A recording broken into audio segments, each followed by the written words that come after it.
Hey everybody, welcome to We've Got Ward, a Daily Planet Productions podcast series where we expertly dissect and discuss Ward, Wildbow's return to the world of parahumans. My name is Matt Freeman, and I just got a new tattoo. Scott, what do you think? Is that a giant picture of Jean-Luc Picard giving everyone the finger on your back? Yeah, see it says WWJLPD here on my lower back. Do you like it? It's passionate, Matt. Yeah, as you said before you went to that weird tattoo place, this is a podcast where you and I eagerly dive into Wildbow's worlds of violent uncles, shitty bagels, and alien-based death powers as we analyze and interpret this novel. This week, we are covering Arc 4 Shade, Part 3. This will be Chapter 4.b and 4.6. It's our first time we only have 2 chapters, Matt. Yeah. 2 chapters to cover. Yeah, it's going to be amazing that we're still going to manage to talk about this for 2 hours. Yeah, it's going to be incredible. Like, somehow our scripts remain the same length no matter what we do. Yeah, well, but these are really dense, though, yeah. They were both these chapters are chapters in which, like, action point wise, not a lot happens. Like, they're not very, like, the plot of the story does not move, but very far, but they're very dense, detailed character interactions, and like Victoria spends most of this chapter just thinking about things. And she's almost not even noticing the things that are going on around her as she's doing it. And then we have Rain's chapter, which he is coming to this point of real choice and decision making in his own life that is spurred on by events in his life, but we haven't moved things that far forward throughout these 2 chapters. Yeah, I think I've said before, like, the Kate battles are actually quicker to summarize because you can just sort of gloss over things by saying, these people fight and then this happens. And I don't want to gloss over anything in these chapters because, like you said, there's so many little minute character internalizations that are just really awesome and I want to talk about. So every word, I mean, I think generally every word means something, but here every word means something and then might also mean something else.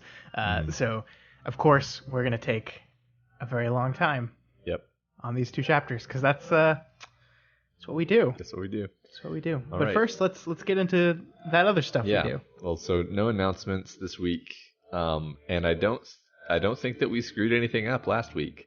So we don't need to do we didn't have word section. We actually, I think. We're probably wrong about that. Yeah. Next week, our we didn't have word will be that we were wrong about having word. Yeah, probably. So community spotlight.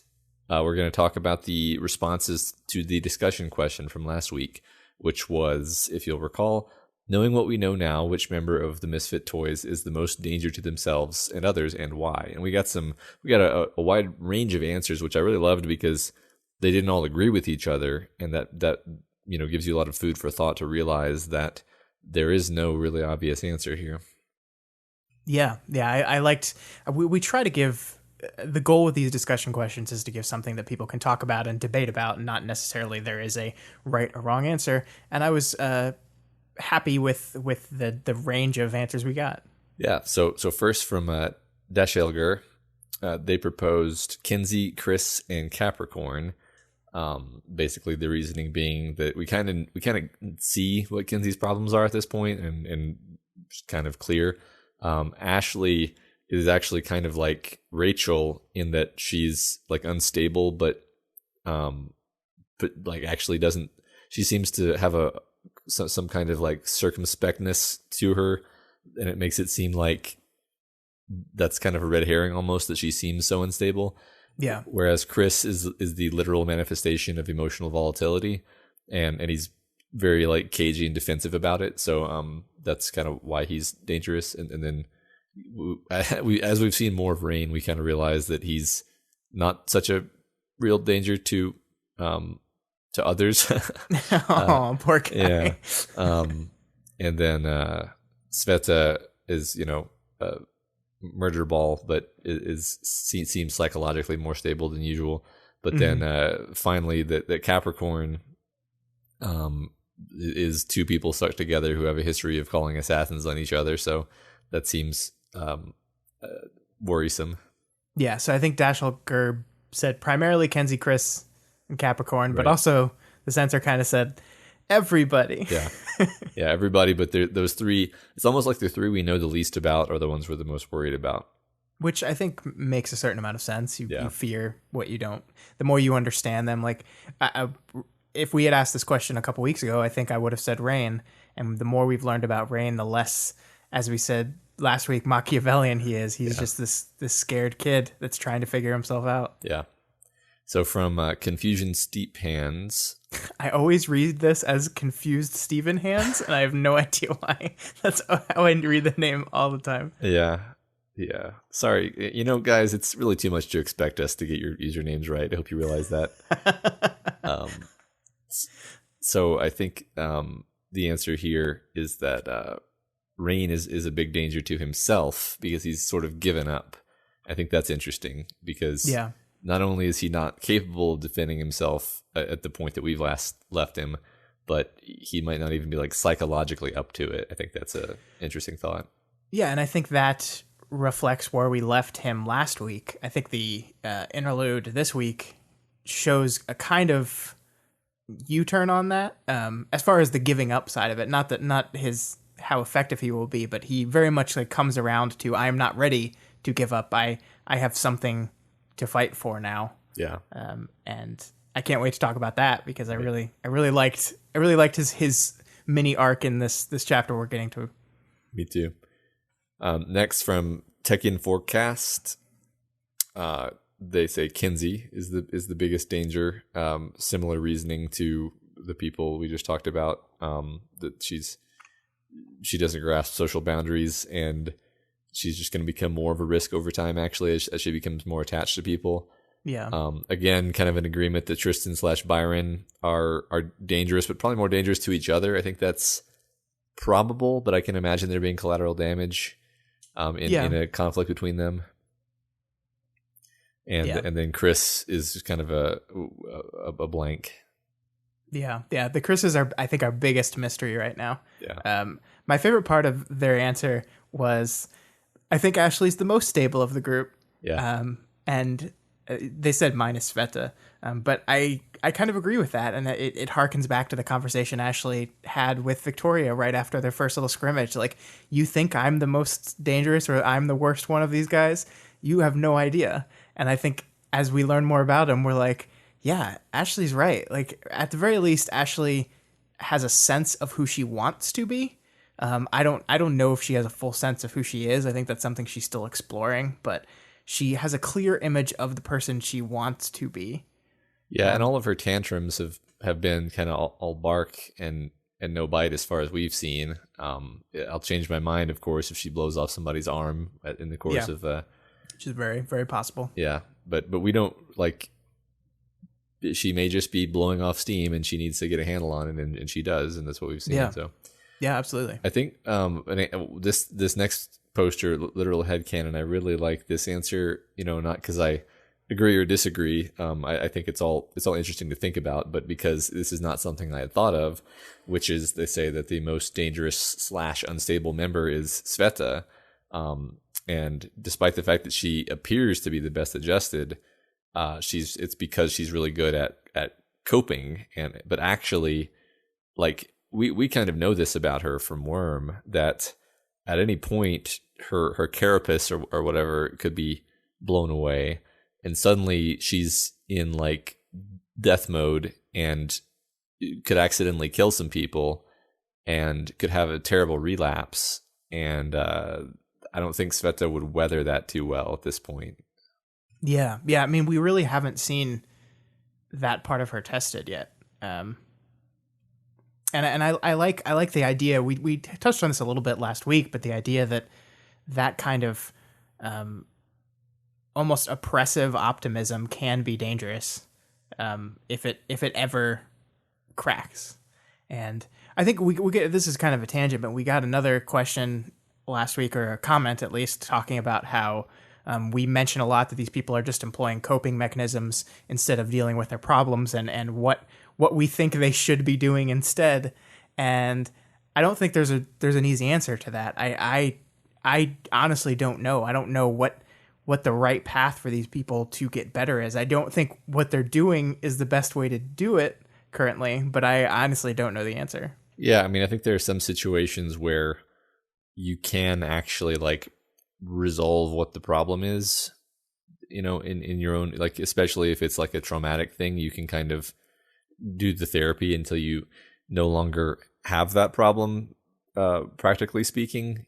But then there are other things like, Sveta can't solve the problem of being a tentacle monster. She can be in a prosthetic suit, which is more like a coping mechanism. And I don't know. Yes. Yeah. Beyond some kind of, powers thing, I don't think she could really solve the problem. And I think that's the issue here is a lot of these guys actually don't have the option of just solving their problem.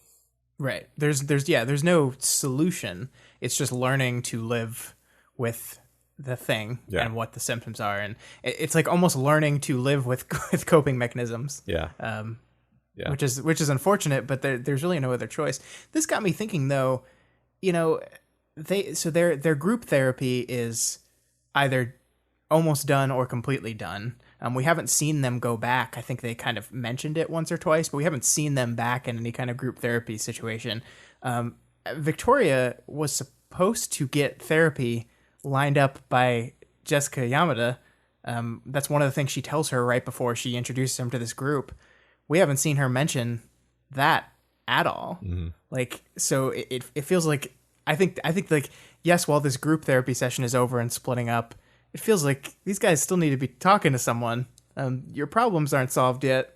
And I feel like everyone's just focusing so much on this team hero idea that they've stopped the self-care in order to go forward with a mission. Yeah. Yeah. I think I guess I'll have to reserve judgment and see whether Victoria is actually going to go to a therapist or not, because if she's not, that's pretty worrisome. Right. Yeah. I mean, it could just be that not enough time has passed. Yeah. How much time has passed? Do you think? I don't know, because sometimes I'm not sure whether like a scene and a subsequent scene are the same day or separate days. I think it hasn't been very long. Yeah, I think you're right. Since they first got this. I mean, it feels like less than a week has passed. Man, I can't. Yeah, I have a hard time doing that in my head, honestly. Yeah. Yeah. So further discussion questions. We like this one from Revenancer, pointing out this interesting feature of the web serial format, particularly a web serial that actually has a pretty big following, like Wildbow's stories. What are the meta implications of an author engaging with the readers while writing the work?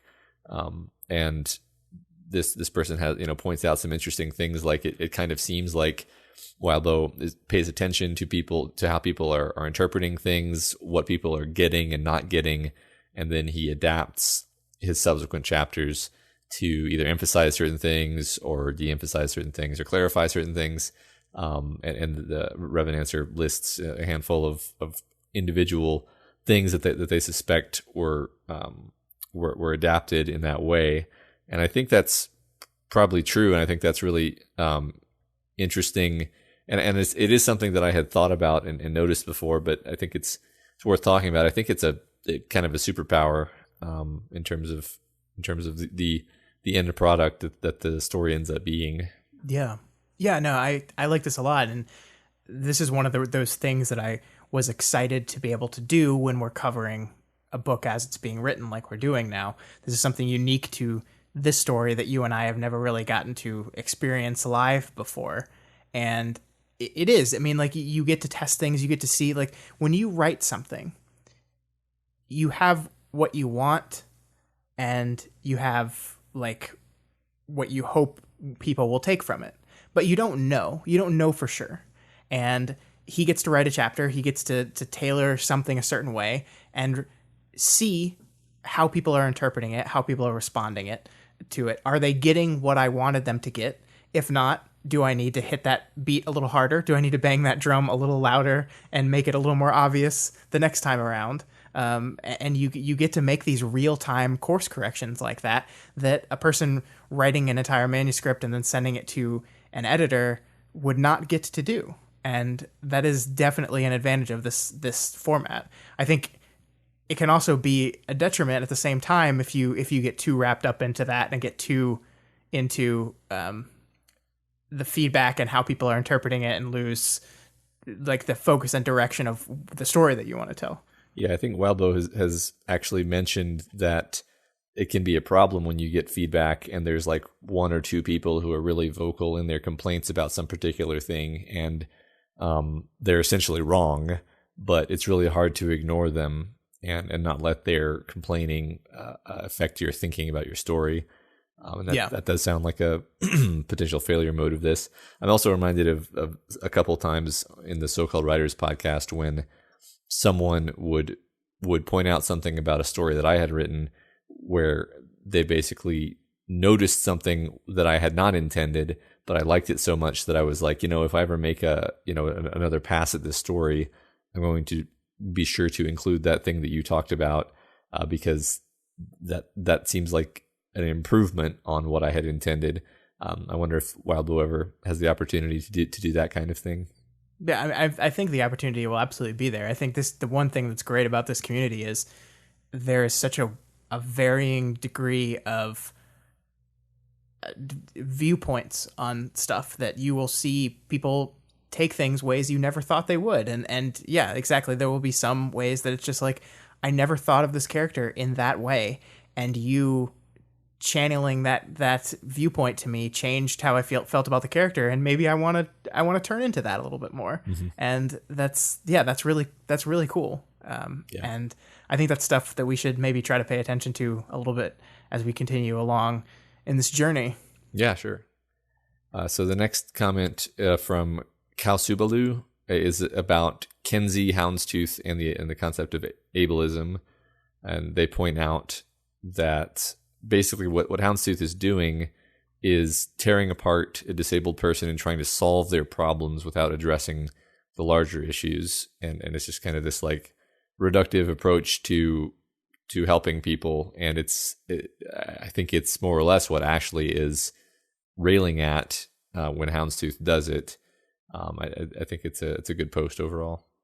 Yeah, I really enjoyed this post too.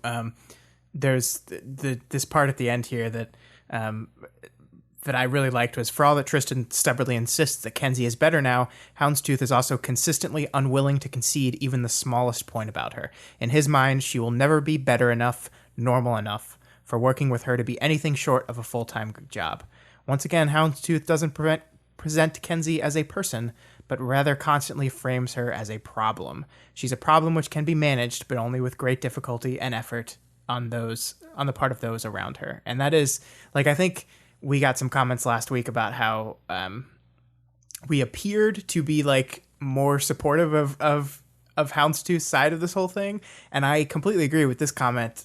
And if it came off that way, that was not my intent. But Houndstooth is treating this in a bad way. The way he is approaching this problem, regardless of how much what he's saying is true and how much is exaggeration based off of his frustrated perspective, I think he is writing off this human being in a way that he probably should not do.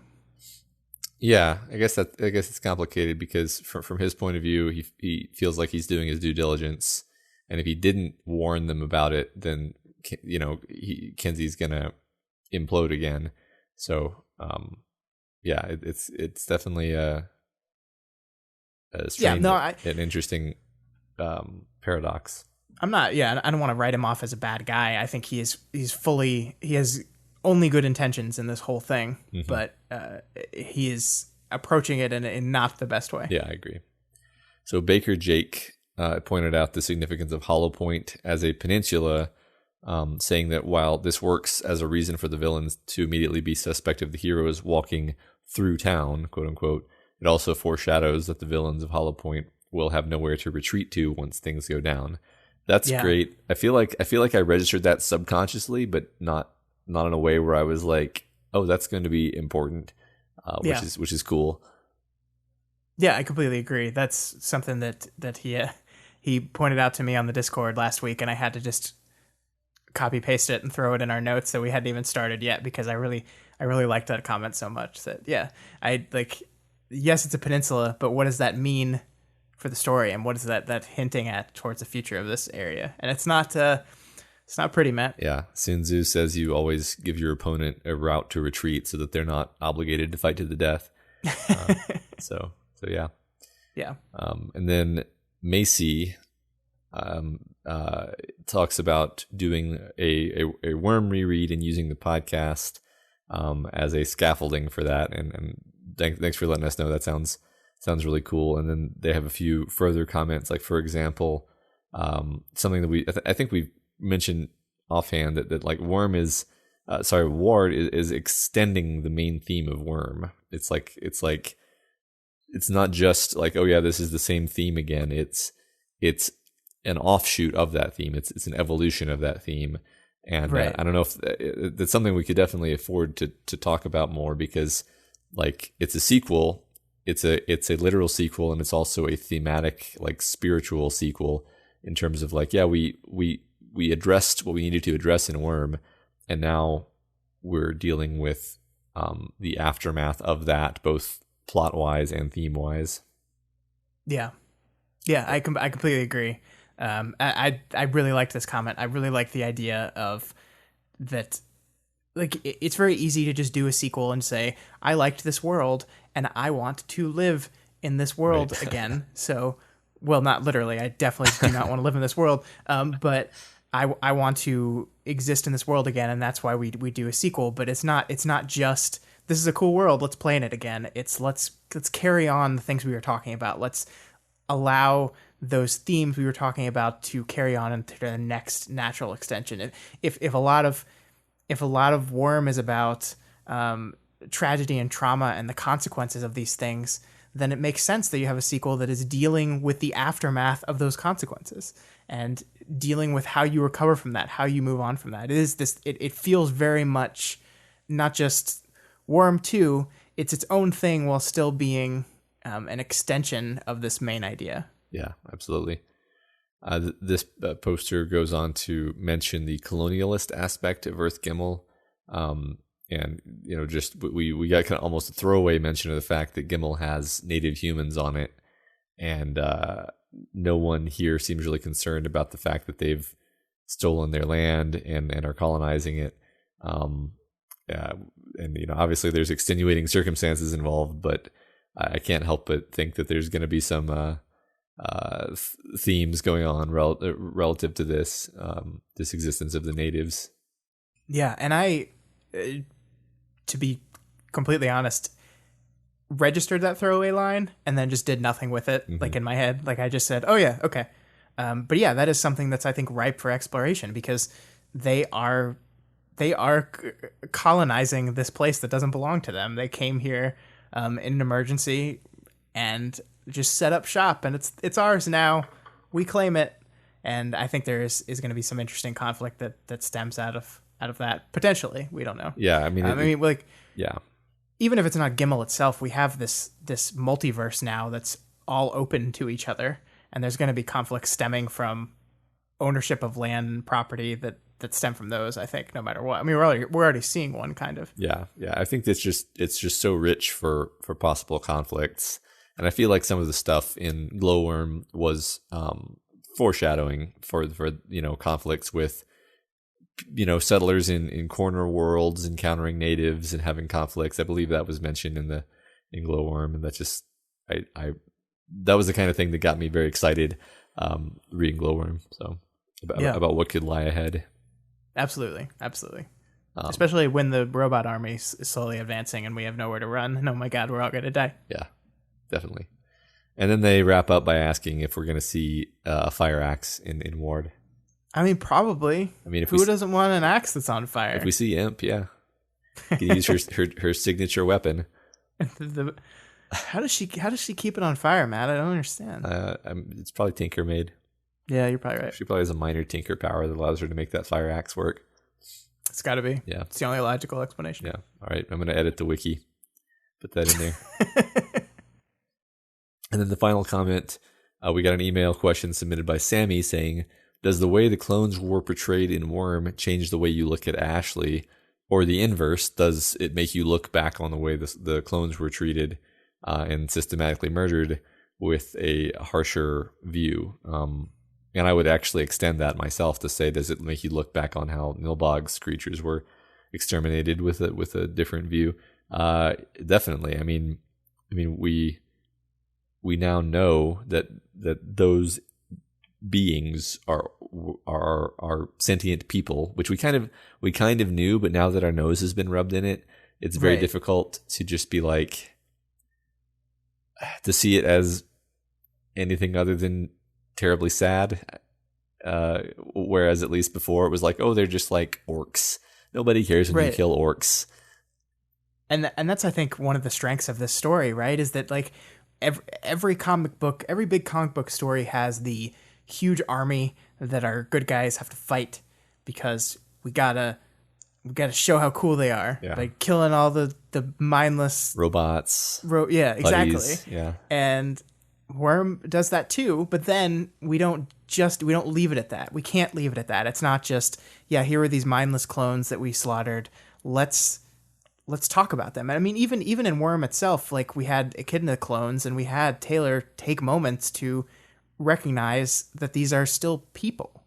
Yeah. And we're doing that again. I mean, Ashley is the living embodiment of that, of this idea that these mindless creations created by one person just to destroy are still sentient, conscious, alive beings that need to have the respect given to them as such. And I'm fascinated by Ashley, and I like that we're doing this. I like that's one of the things you and I talked about a couple times throughout Worm is that there's multiple instances of clones or monsters or things like that, and we're really getting, so far in Ward, we've even had Dot. Like, we've even spent time with one of the Nilbog clones now. So these things that we create that seem mindless or seem evil, are they?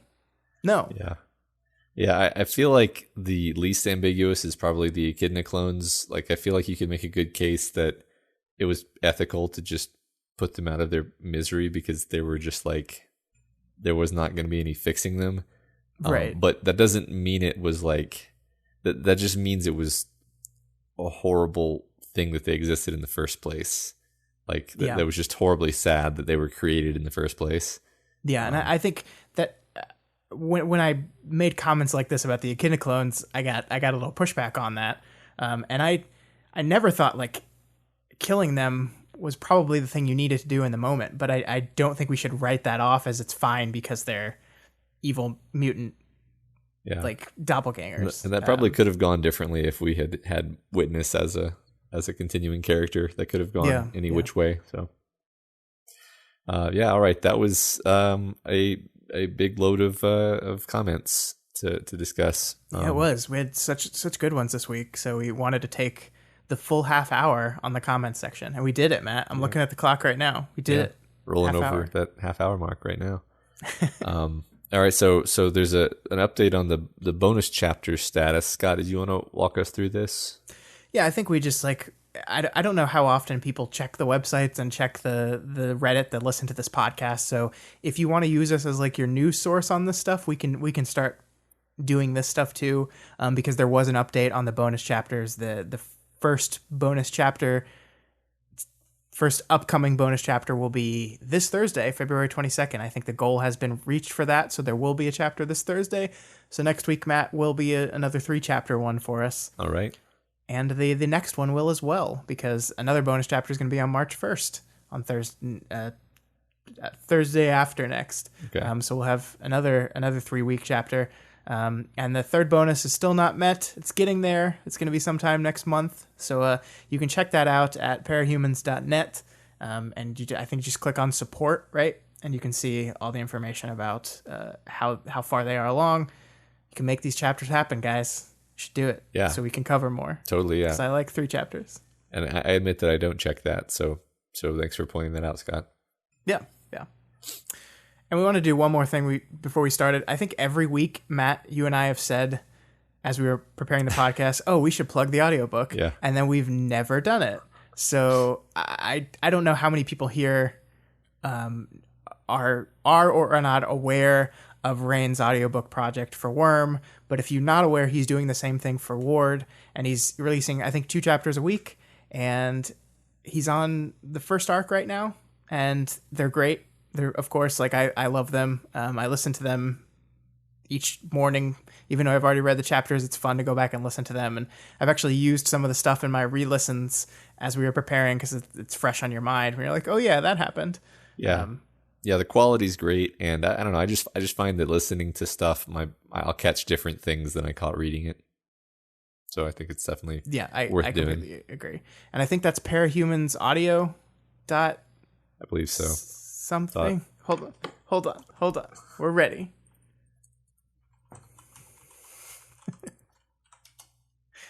.com. It is .com. Yeah. Yes, I did it. There was only a large amount of dead air in there. Yeah. But yeah, check that out.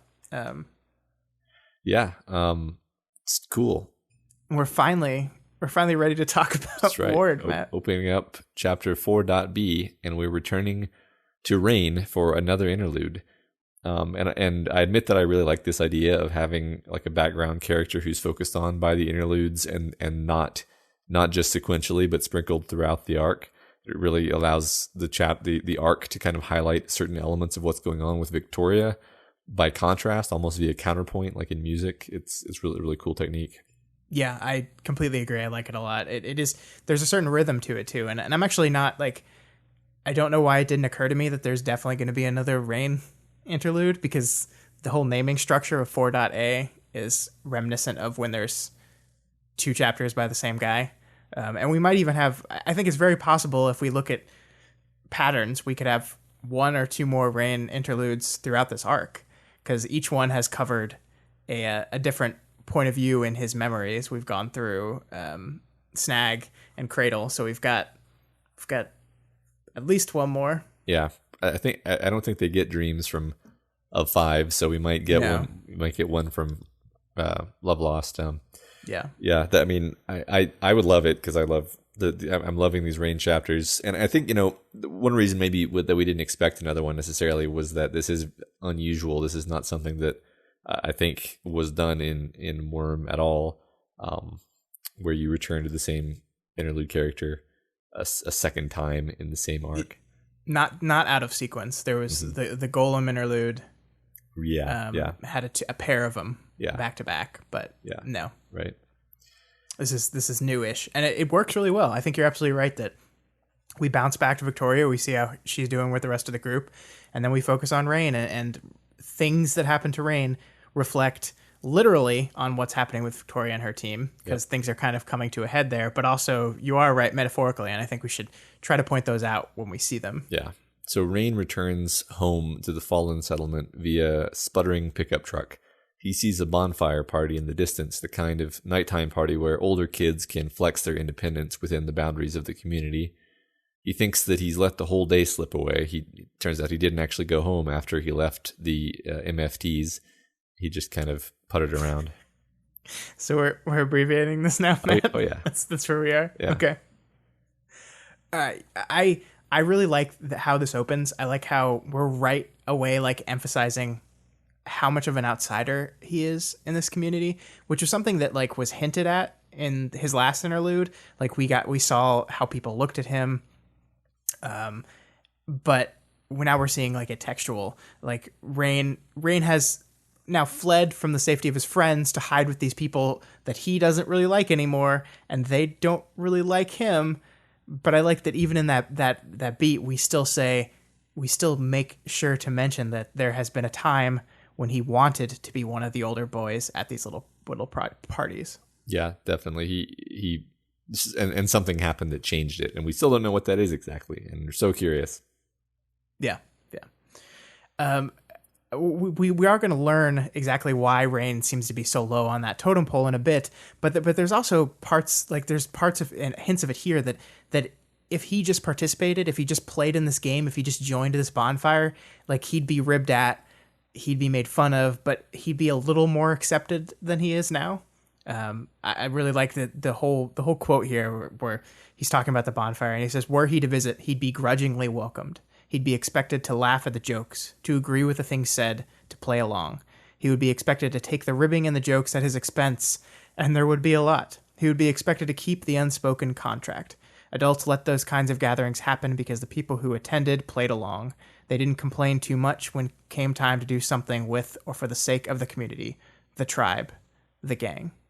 So he's like very much like this is very much part of the fallen indoctrination like plan, these bonfires that happen, and they don't want him there, and he doesn't want to be there, and that's kind of where he's finds himself in this place that he has to call home, but where he puts it in quotes. Yeah, it makes it really difficult to even imagine what could have happened to him that would have pushed him this far out of the community as rapidly as it appears to have happened. They're really just kind of desperate to figure out what this was. And we get hints towards it throughout this chapter, but it's still a lot of conjecture and a lot of unknowns. Yeah. So he walks by Erin's house, and she's just sitting by the window keeping an eye out for him. No, Scott, this girl isn't at all interested in Rain. Okay, yeah, you're right. You're right. You were right, Matt. So she asks if he's okay from the window, and he just kind of stands there thinking about how fucked he is until she moves to get up, and then he's like, I'm okay, he called out. He wasn't. The false normal and the lie that he was okay was something that felt almost real. He could hold to it for a short while. Yeah, and hello, and welcome to 3-Beat Watch 2018, Matt. This is the first of a 3-beat we're going to see throughout this chapter. I think we should pay attention to, as we go, to how Rain lies about how he's doing throughout the chapter and why he is lying, what the focus of that lie is, and how that changes as we get to the last beat of our 3-beat in this chapter. Yeah. Just laying the seeds, Matt. That's right. So Rain's activity through this first part of the chapter is narrated with this undercurrent of horrible, nauseating dread that he's feeling. He's just absolutely crushed with terror and nearly paralyzed by it, but not fully paralyzed because he thinks to himself that he can't just do nothing. He, quote, needs to figure something out. Yeah, I really like how this is written because we hit these beats multiple times of him mentioning, like, just out of the blue as he's just like walking, I'm dead. Like I'm like, it's like I'm dead. Like there's nothing I could do. And it's like we hit that beat multiple times throughout the early part of this chapter, and it's like it's really getting you into his headspace. Like he has almost given up. He's right on the cusp of giving up, and he's going to try one more thing, which is going to his uncle for help. Yeah, I think we can all relate to being like dreading something. And that's enough really to relate to him in this circumstance. Not that we've all had someone hunting us, but it's very easy to empathize with. So his uncle, there was no light in his uncle. Had Rain not lived with the man for years, he might have said he was a sociopath, just in how he held himself, the look in his eyes, and how joyless his rote existence seemed. If the fallen needed a job done and wanted able, loyal bodies, Rain's uncle would go without question or hesitation. Yeah, this is the great guy to go to for all your problems. Yeah. There's so much to be said about why he chooses to do this. Right. I mean, I said that sarcastically, but I actually think in the moment what Rain needs, this is probably the perfect one to dish out the gut check he needs here a little bit. Because he's kind of stuck. And this is the push that he needs. I mean, we see by the end of the chapter that it is indeed the push that he needs. So Rain asks his uncle to teach him to fight, and Rain probably already knows the outcome of this situation that he's starting, but in a sense he's just kind of throwing himself forward just to unstick himself. So Rain he tacks on his extra arms and he runs outside to face his uncle, and then kind of continuing the language from the previous quote. Standing there, illuminated only by the porch light, his uncle gave no impression there had ever been a light there at all. I just love that writing. Oh yeah, both those quotes you just read are so good, and how they connect to each other. it's fantastic use of words and imagery, and that contrast of illuminated by external light in the porch light, but with no sense of any kind of internal light at all, is just, you can see it, right? You can feel that. And Wildbow writes very visually sometimes, and this is one of those moments where he just manages to construct a scene. Like, I think he'd be a really good screenwriter as well as a novelist, because he very much can visualize what a scene looks like and the emotion the scene like brings out. Yeah, there's something about the fact that this is like in the dark by this dim porch light that makes it really special. I don't know. It's especially cool because of that. Also, the first time I read this in my head, it was raining, and that's just because like I kept seeing the word rain as I read, and I think my subconscious just made that mean it was storming. Yeah. It's not. It's just a fun example of how bad we are at visualizing things. Right. Well, it's just it's kind of how your brain works too. Like, you just see words and attach meaning to them without really processing it. That's kind of how I read. Yeah, that makes sense. Yeah, so he closes with his uncle, and immediately he just gets the crap beat out of him. His uncle doesn't really hold back at all. Rain's emotion power does almost nothing, and his extra arms readily snap off when stressed. The uncle grabs a shovel, and he has to be told by the aunt not to kill Rain. It seems to annoy the uncle that he has to do this, but he does downgrade to just using the handle of the shovel as a bludgeon. When Rain uses his mover power to avoid being thrown into a fence, it almost works against him, simply holding him briefly in one spot so his uncle can line up another shot. And then even after the point where Rain is obviously defeated, the uncle just keeps coming, keeps hitting him, and Rain is cornered into having to pull out his silver blades. And then the first blade hits the uncle in the face and actually makes him pause. And the second hits him in the shirt. And then here Rain learns a painful lesson that the power only penetrates the shirt and doesn't harm his uncle, which is probably a lesson worth knowing, actually. Yeah, I completely agree. This is rough. And you and I have talked, and I think a lot of the talk in the community has been about how Rain is underselling his powers. He's making it seem like he's better than he is. And we see he cycles through each and every one of his powers here, and they don't do anything. And his most effective power is the one that he can't really use because he's just going to chop his uncle's head off. Right. Like, he just like, there's, unless you want to be the guy that kills people, you can't really use that power. And even to use it as a way to threaten someone, it has its limitations too, because it doesn't go through multiple layers. It's one and done. Yeah. Right. And I think it has to like recharge too. So and his mover power, it's interesting because like I was envisioning his mover power working a lot more, like with a lot more nuance than it actually seems to. And basically, in order to use it effectively, it's very limited, essentially, just because it freezes him in place. And you can see uses to that, I think, but it's certainly not the way he was using it here. Yeah, you have to be very tactical with that kind of thing. It's basically like, I can't believe I'm going to make this comparison, but it's like in a video game when you jump in the air and you have your one double jump and then you use it and you're just screwed after that. So you have to use it smart. Yeah. I'm upset with myself. I don't know why that popped into my head. Yeah, I mean, I can see synergy with a flying cape, like being a partner. But that's not. Yeah, we'll see. We'll see what happens. Yeah. His uncle says, "Replace it." His uncle said, perhaps the 11th and 12th words Rain had ever heard the man say to him. Yeah.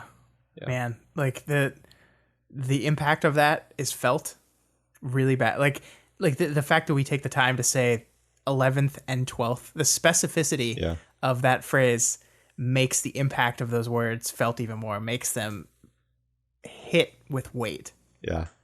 I love it. Right. It just indicates the complete disregard that his uncle has. He's like beating the boy bloody and he's like, you damaged my shirt, fix my shirt. Yeah.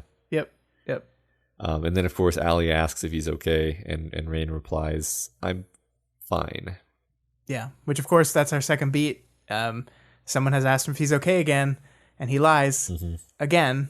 And once again, this lie is seemingly to protect himself, right? Like to either avoid dealing with the truth or to to hide the embarrassment of getting his ass kicked so much. This is a lie of self-survival.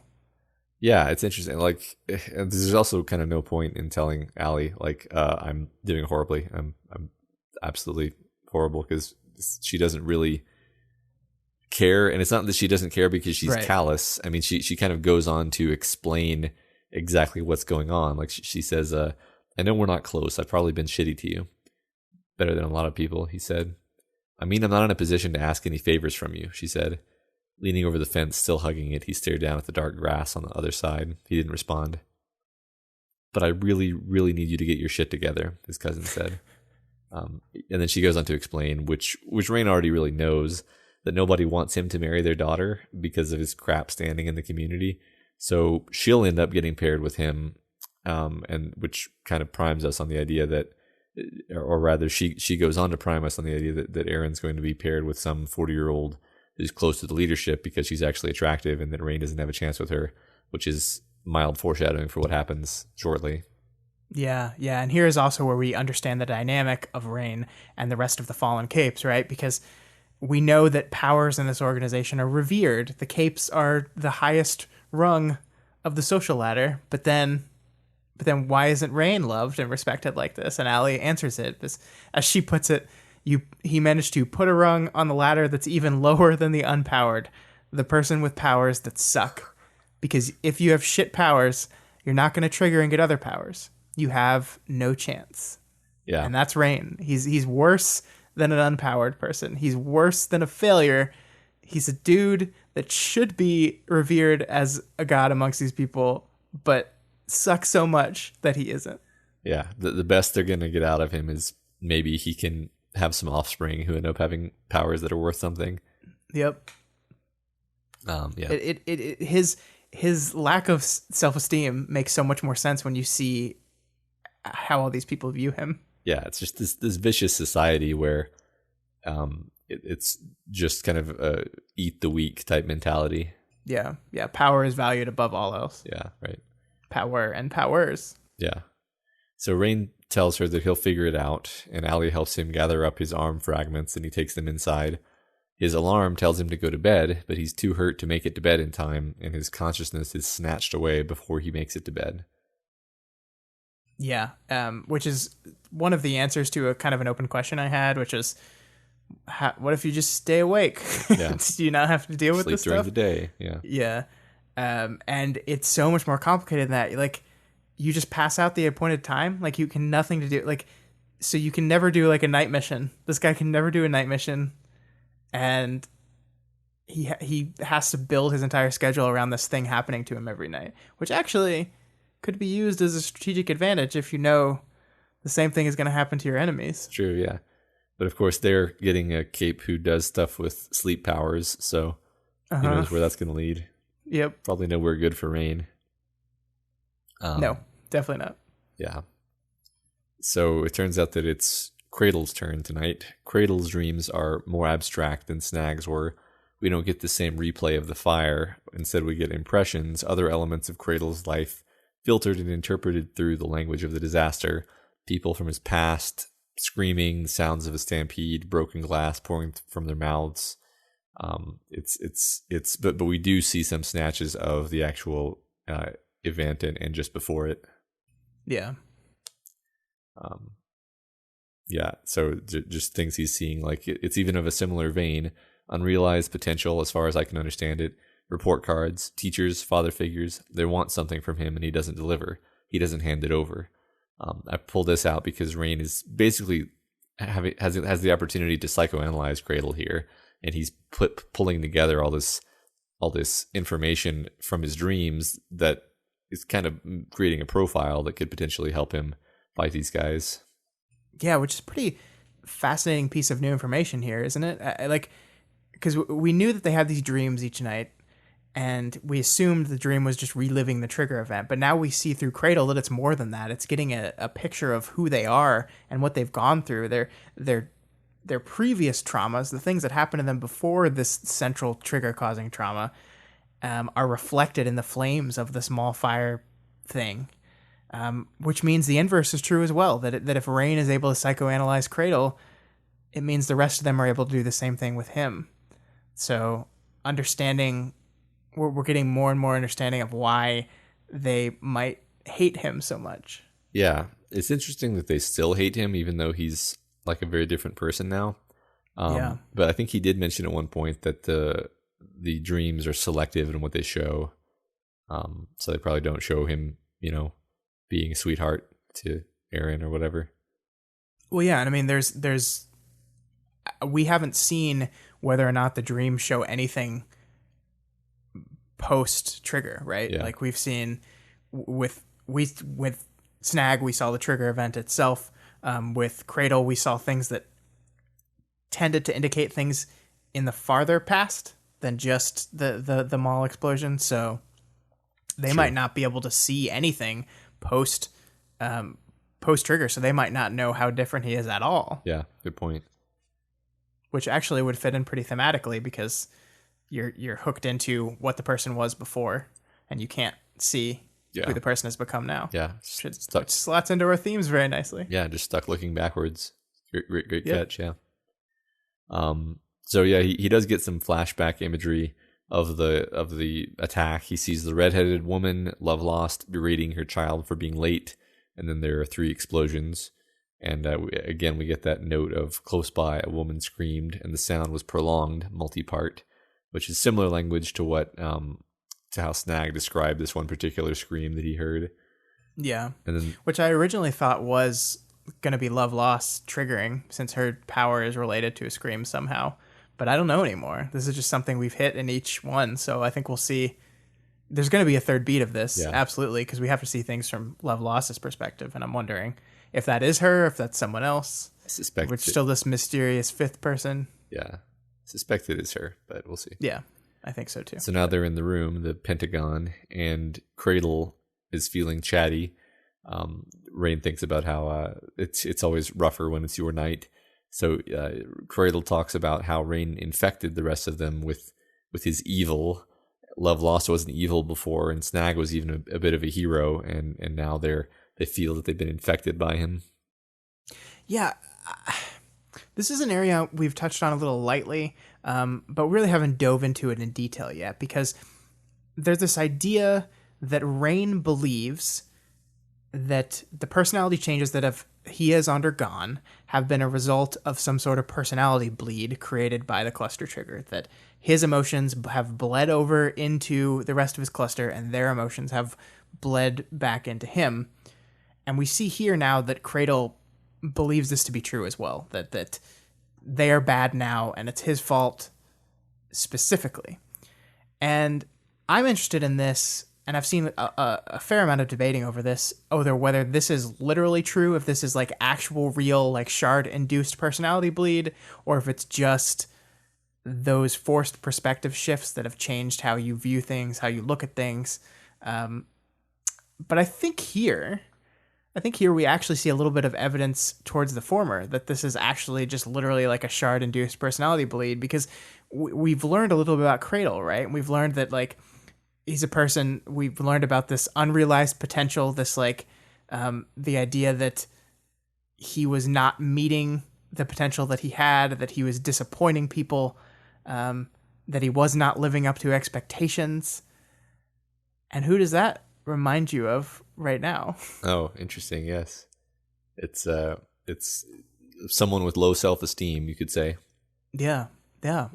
So I mean, if it's true that Rain's hatred and rage and evil, quote unquote, we'll call it, has bled over into them, then he's taken some of their stuff, and we know what Cradle is like, or bits of what Cradle was like. Yeah, and Snag was a bit heroic, and and I think we at least see a bit of a caring nature in Rain that I think we got some hints of from Snag. Yeah. I think I kind of agree that like it's well within the scope of what powers can do to do something like this personality bleed thing. So I think that's probably happening. But I think you can never say it's all one or the other, because like, for example, if presumably Love lost her daughter in this, and so like when you lose your daughter in a violent terrorist attack and then get superpowers, that's going to screw you up in ways completely distinct from the fact that now you have a personality bleed. So I think it's both, but I definitely think the personality bleed thing is happening. Yeah, I was kind of on the fence about it, but this has pushed me towards agreeing with you. Yeah. Yeah. So now Cradle kind of continues his monologue, and it gets pretty dark. "Kill yourself," Cradle said. "I don't want any piece of you in me. Just wake up and kill yourself. You can't be happy with the fallen. So just end it. Kill yourself. Everything becomes easier."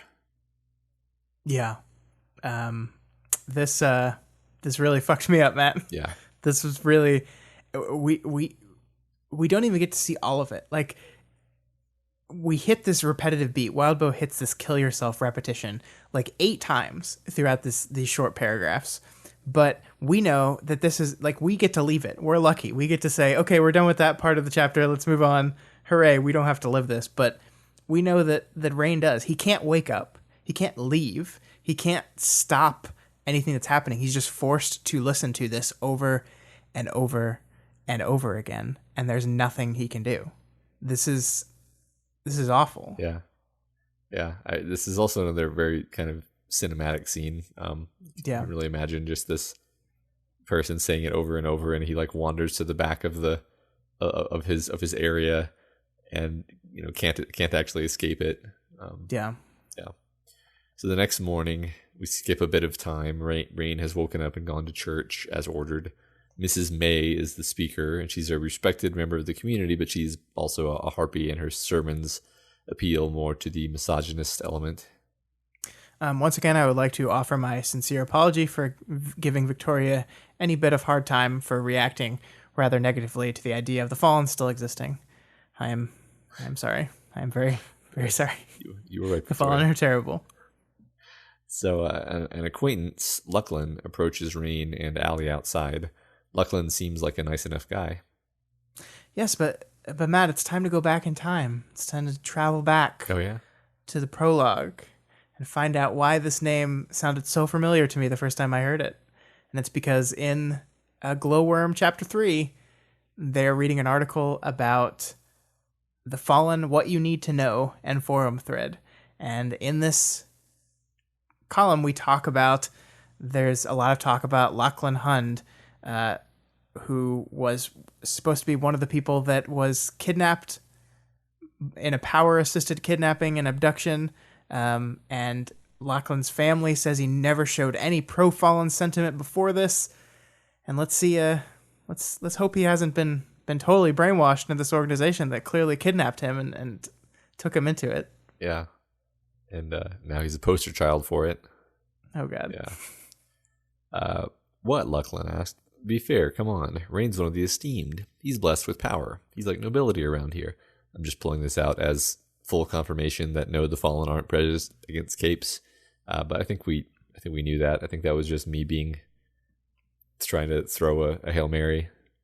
Yeah, but this is directly contrasting what we just had Ellie tell Rain, that he's the lowest rung on the totem. Like he is not one of the esteemed. That's not how they treat him. So it's interesting. Like we're because of that contrast, we're kind of trained to suspect something here, and we learn that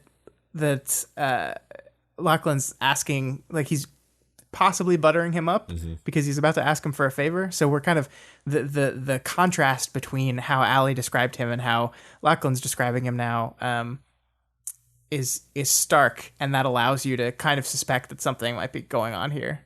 Yeah, I mean, my take on Lachlan is that you could phrase it as buttering up, but I actually just think Lachlan is like a nice person who is probably being mind whammied in some way, and so it's just like natural for him to want to be like, oh no, you're a great guy, Rain, like, and just kind of smooth things over. I agree. I think once he gets into the car and they're having the conversation on the way to the machine shop, I think that reinforces that once we learn a little bit more about him. Yeah. So they get in the car. Lachlan drives him to the machine shop, and in the car, Lachlan admits that he likes Allie and he kind of wanted to have a chat with her too. Overall, we're given the impression of a boy who you would easily call a sweet kid if they weren't in a kidnapping incest cult. Yeah, and it makes it all the more heartbreaking when you take it in the context of what we saw in that prologue, that he was kidnapped. Yeah.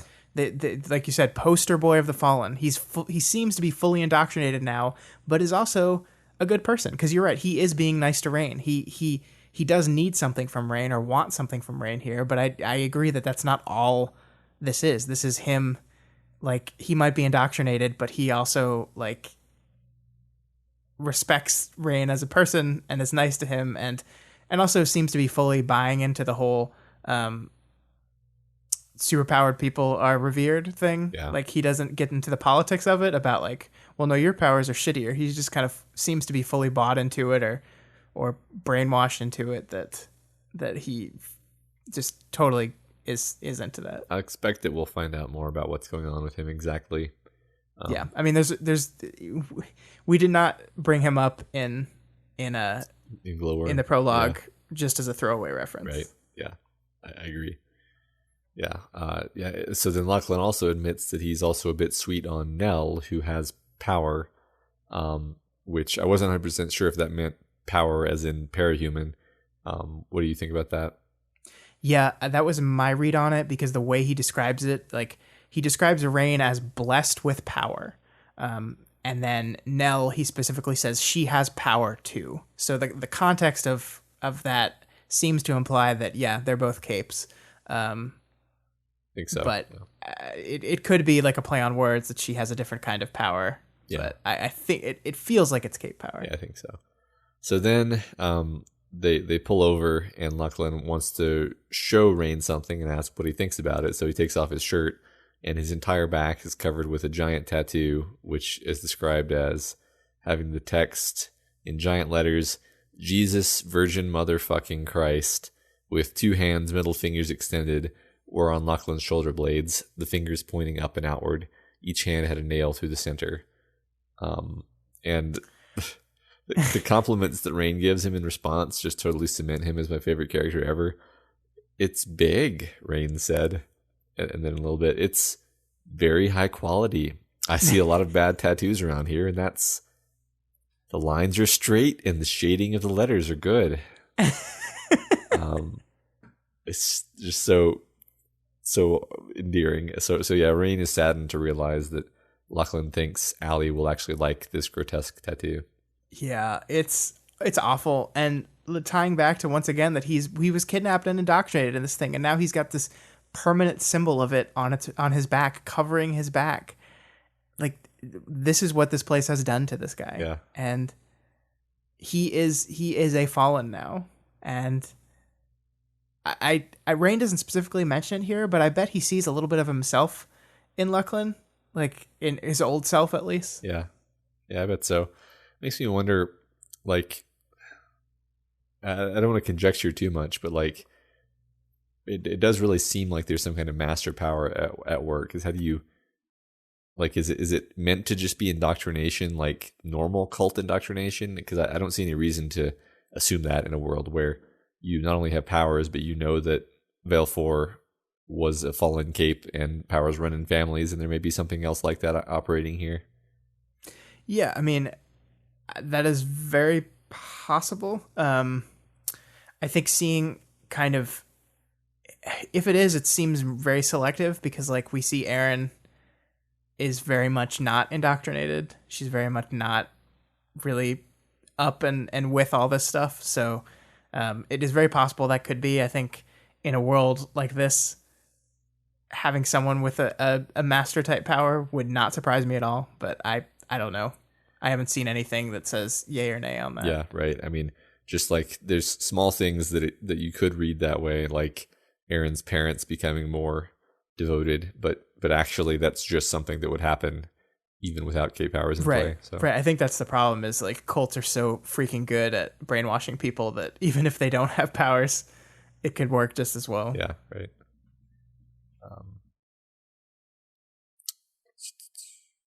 Yeah. So before we move on from here, one more thing I wanted to point out, just to drive this point home about how far Lachlan has gone in this whole thing.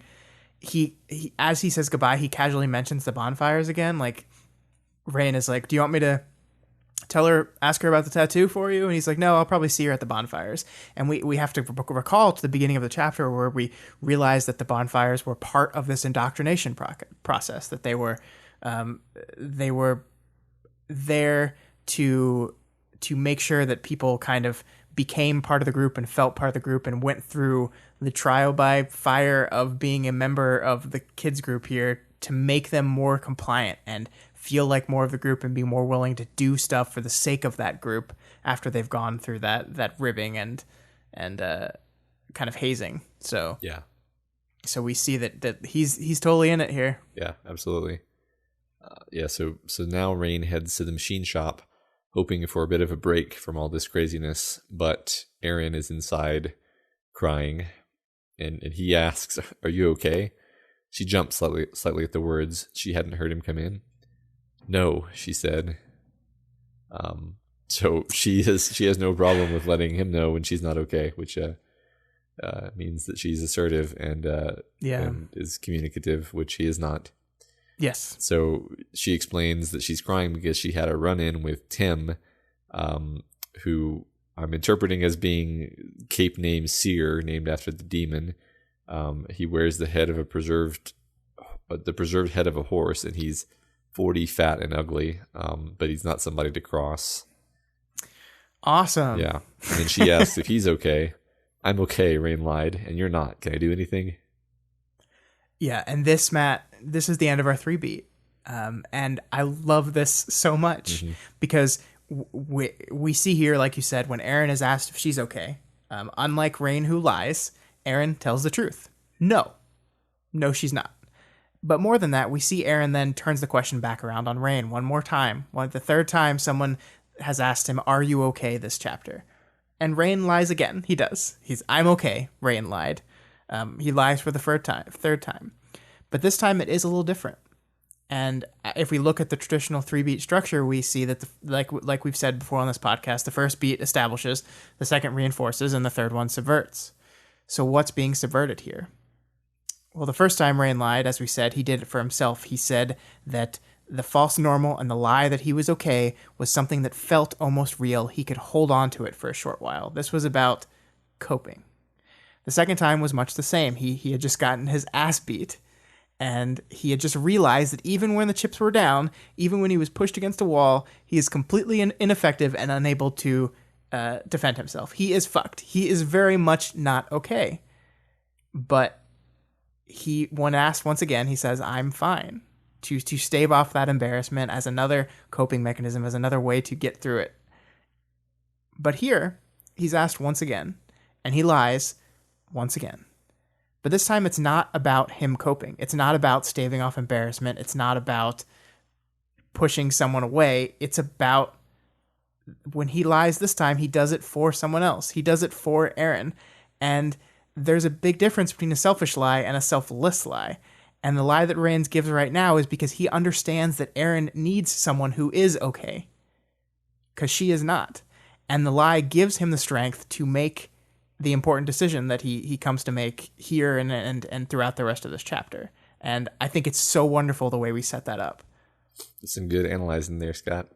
Thanks. I definitely took his kind of selflessness as a kind of a great moment for his character, but I didn't connect it to being the subversion of the 3-beat. That's pretty cool.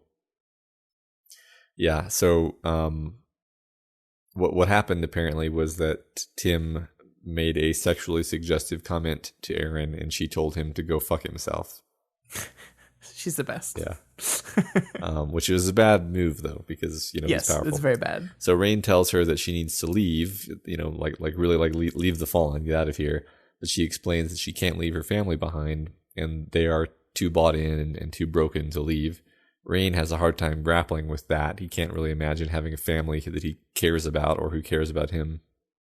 Yeah, and there's so much tragedy here, right? Because you feel bad for Aaron, you feel bad for Rain, you feel bad for her family who turned to this place because they didn't know what else to do. The world ended. There were people offering help. Like, we saw people be influenced by the Fallen in that Victoria chapter. We saw how this works, that you pluck someone that is desperate and needy and take advantage of that. And you can see how that could have happened to this family as well.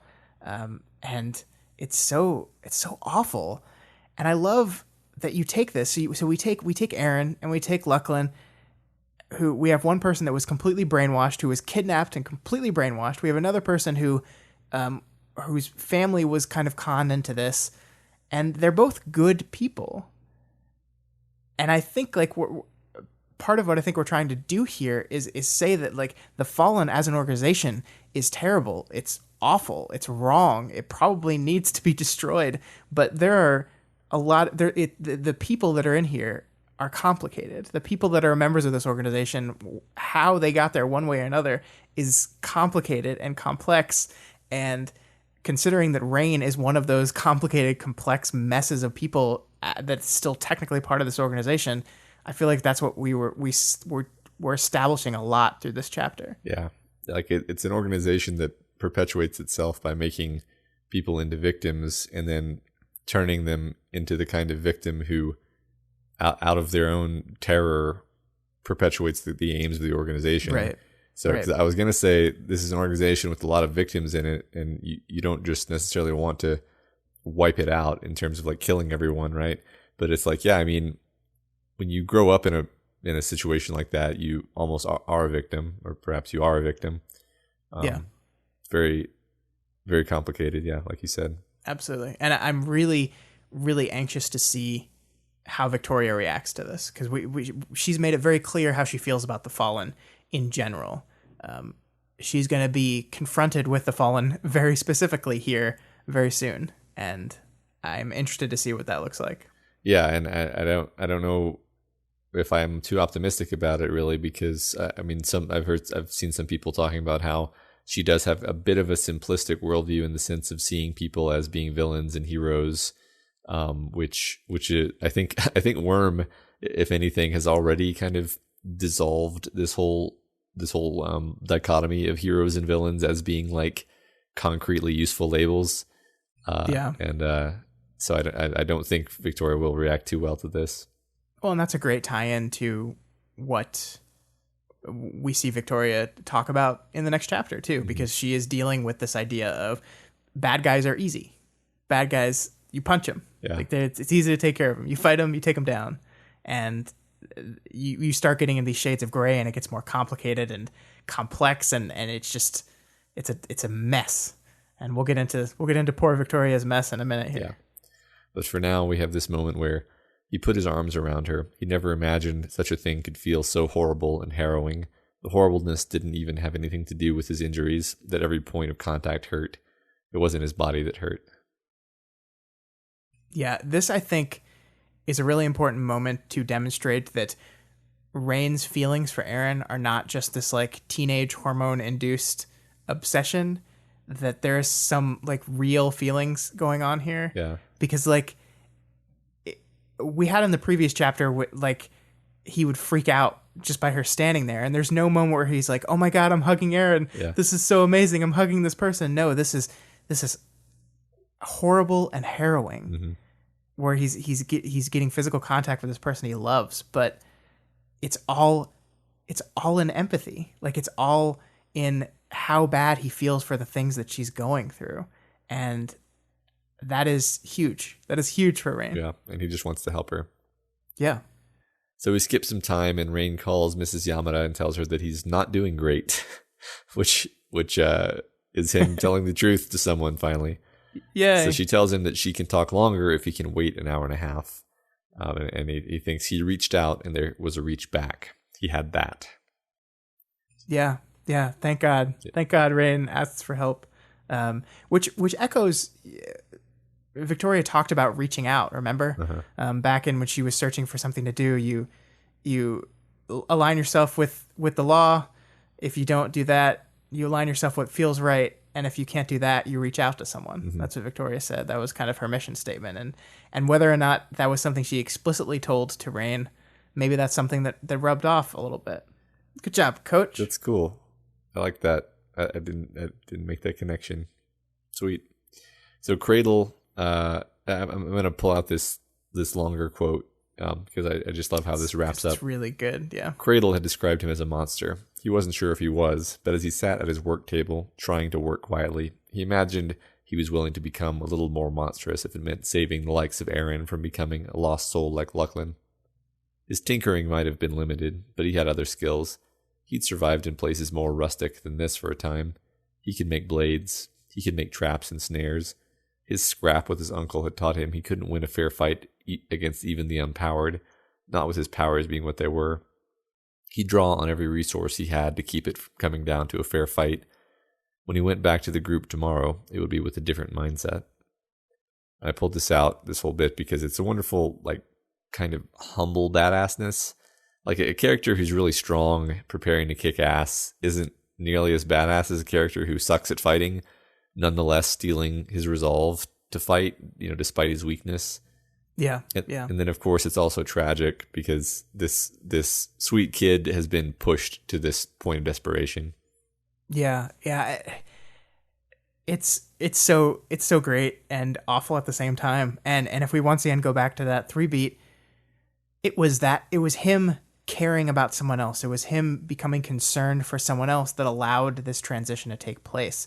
That transition from that selfish lie, to a selfless one that allowed Rain to quit running.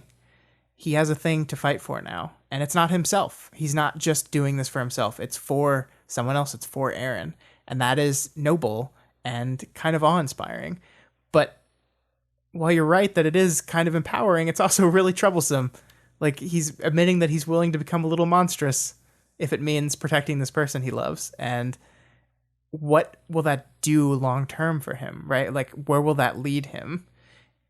And I don't know, but you kind of get this little beat of encouragement, but also ominousness. Yeah, I know what you mean there, because you want to just take it as a cool hero moment, right? But also the fact that he uses the term "become a little bit more monstrous." That's a red flag in terms of Parahuman's world. Yeah, it's a loaded term in this world, definitely. Yeah. And yeah, we'll see. But it's weird. It's weird to both be like, I've never liked Rain more, and I've also never been more worried for him. Like he almost had a 180 in this chapter. He literally turns around and heads back to his friends. So, but he is in a really precarious situation, not just because of the external threats against him, but what's going on within him. Yeah, I like that. It is a literal and figurative 180. That's funny. Yeah. All right. So moving on to chapter 4.6. Victoria is having lunch with Natalie, the team's pseudo lawyer. Victoria likes neither eggs nor cold chicken, we learn. But which came first, the chicken or the egg? I was really proud of that joke when I wrote it, and I was like, I shared it with my wife, and she's like, "No, that's not good. Cut that out." No, that's fantastic. I was like, "No, I'm not going to do it." It's pure gold. and it's the egg. The egg is what came first. We know that. Yeah. Okay. So well, yeah, just ruined it. So once again, Victoria judges Natalie on her outfit. Yeah, internal monologue fashion burn. How does it feel, Natalie? Yeah. Get some ointment for that burn that you know nothing about because she just said it in her head. Yeah, and also we kind of low-key like Natalie and are not sure why Victoria's so mean to her. Yeah, I'm very much looking forward. I think at the end of this section, I want to have a conversation with you about Natalie. Yeah. And I'm interested to see where we side on this whole thing. Sounds good. Yeah, Victoria is essentially laying out the altercation with hook, line, and kitchen sink, and Natalie is pointing out how they could have done it better. Victoria has excuses at every point along the way. Natalie is advocating that they be far more conservative, slow, and methodical in their approach. Every action they take has to be defensible. If they mess it up, then any callers they make would be thrown out, and they themselves could get in a lot of trouble too. So they also talk about this concept of the 9%, formerly the 10%, the fraction of criminal capes actually being prosecuted based on the severity of their crimes. So the implication here is that most villains are actually getting away with things by avoiding doing anything that sets them in the worst 10% offenders. Yeah, this is a super interesting concept, right? That like the legal system has no way of actually like dealing with this much crime, so we have to just settle for the amount that we can deal with. And this is something that exists in our world too, Matt. Not to quite the level of extreme in this world, but only 10% of criminal cases in the United States go to trial, which is a number that I don't know if it's accidental or not, but it lines up perfectly to this comparison. But 90% of criminal cases in this country are plea bargained away, and that's basically because our court system could not handle that many trials. We just couldn't do it. There's just not enough people. There's not enough money. It would not be able to handle that many cases. So basically, the system has decided that we are willing to cut deals for guilty pleas. The whole plea bargain system is built around that. You plead guilty, you will do less time. We will cut you a break. The system will look the other way on some of your crimes to not overload itself. And what's going on here in Earth Gimel is a way more extreme version of that, but it is similar. Yeah, definitely. I think the dynamics are very much the same. Yeah, it is something that society kind of needs to do at times. Like, we cannot enforce all laws. We cannot punish all crimes. I think, and we have to make calls. Like one thing I thought of as being a possible dynamic here is that the worst 10% may become worse and worse over time.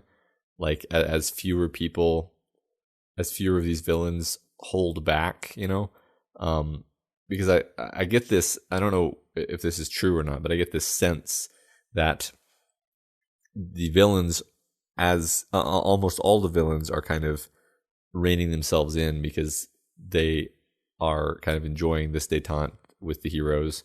But then like the worst ones kind of can't help themselves, so they fall into that 10%. But like we're nowhere near the almost like free for all level of insanity that was happening on Bet, throughout most of the story. Like we've got nothing like the Undersiders, for example. But it's gonna get gradually worse and worse, I guess is what I'm saying. Yeah, well, I mean, you get is people skirting as close to that line as possible. Yeah, and like all it takes is when you find you are able to get away with something, that only encourages you to try it more. Yeah, and that can snowball out of control very quickly. But at the other hand, like Victoria is upset because the 10% has gone down to the 9%. And I think it's very fair to be upset about that. Like that kind of indicates the number of crimes is increasing and the ability to deal with them is decreasing. But what other option? Like what option is there at this point? Right. Yeah. And I guess to Victoria, the option is stop restricting us with your laws. Yeah. Let us do this stuff. I think that's kind of the undercurrent of this whole conversation is that she's like, just let us go back to the way things were. And by that, I mean, let me go kick their asses.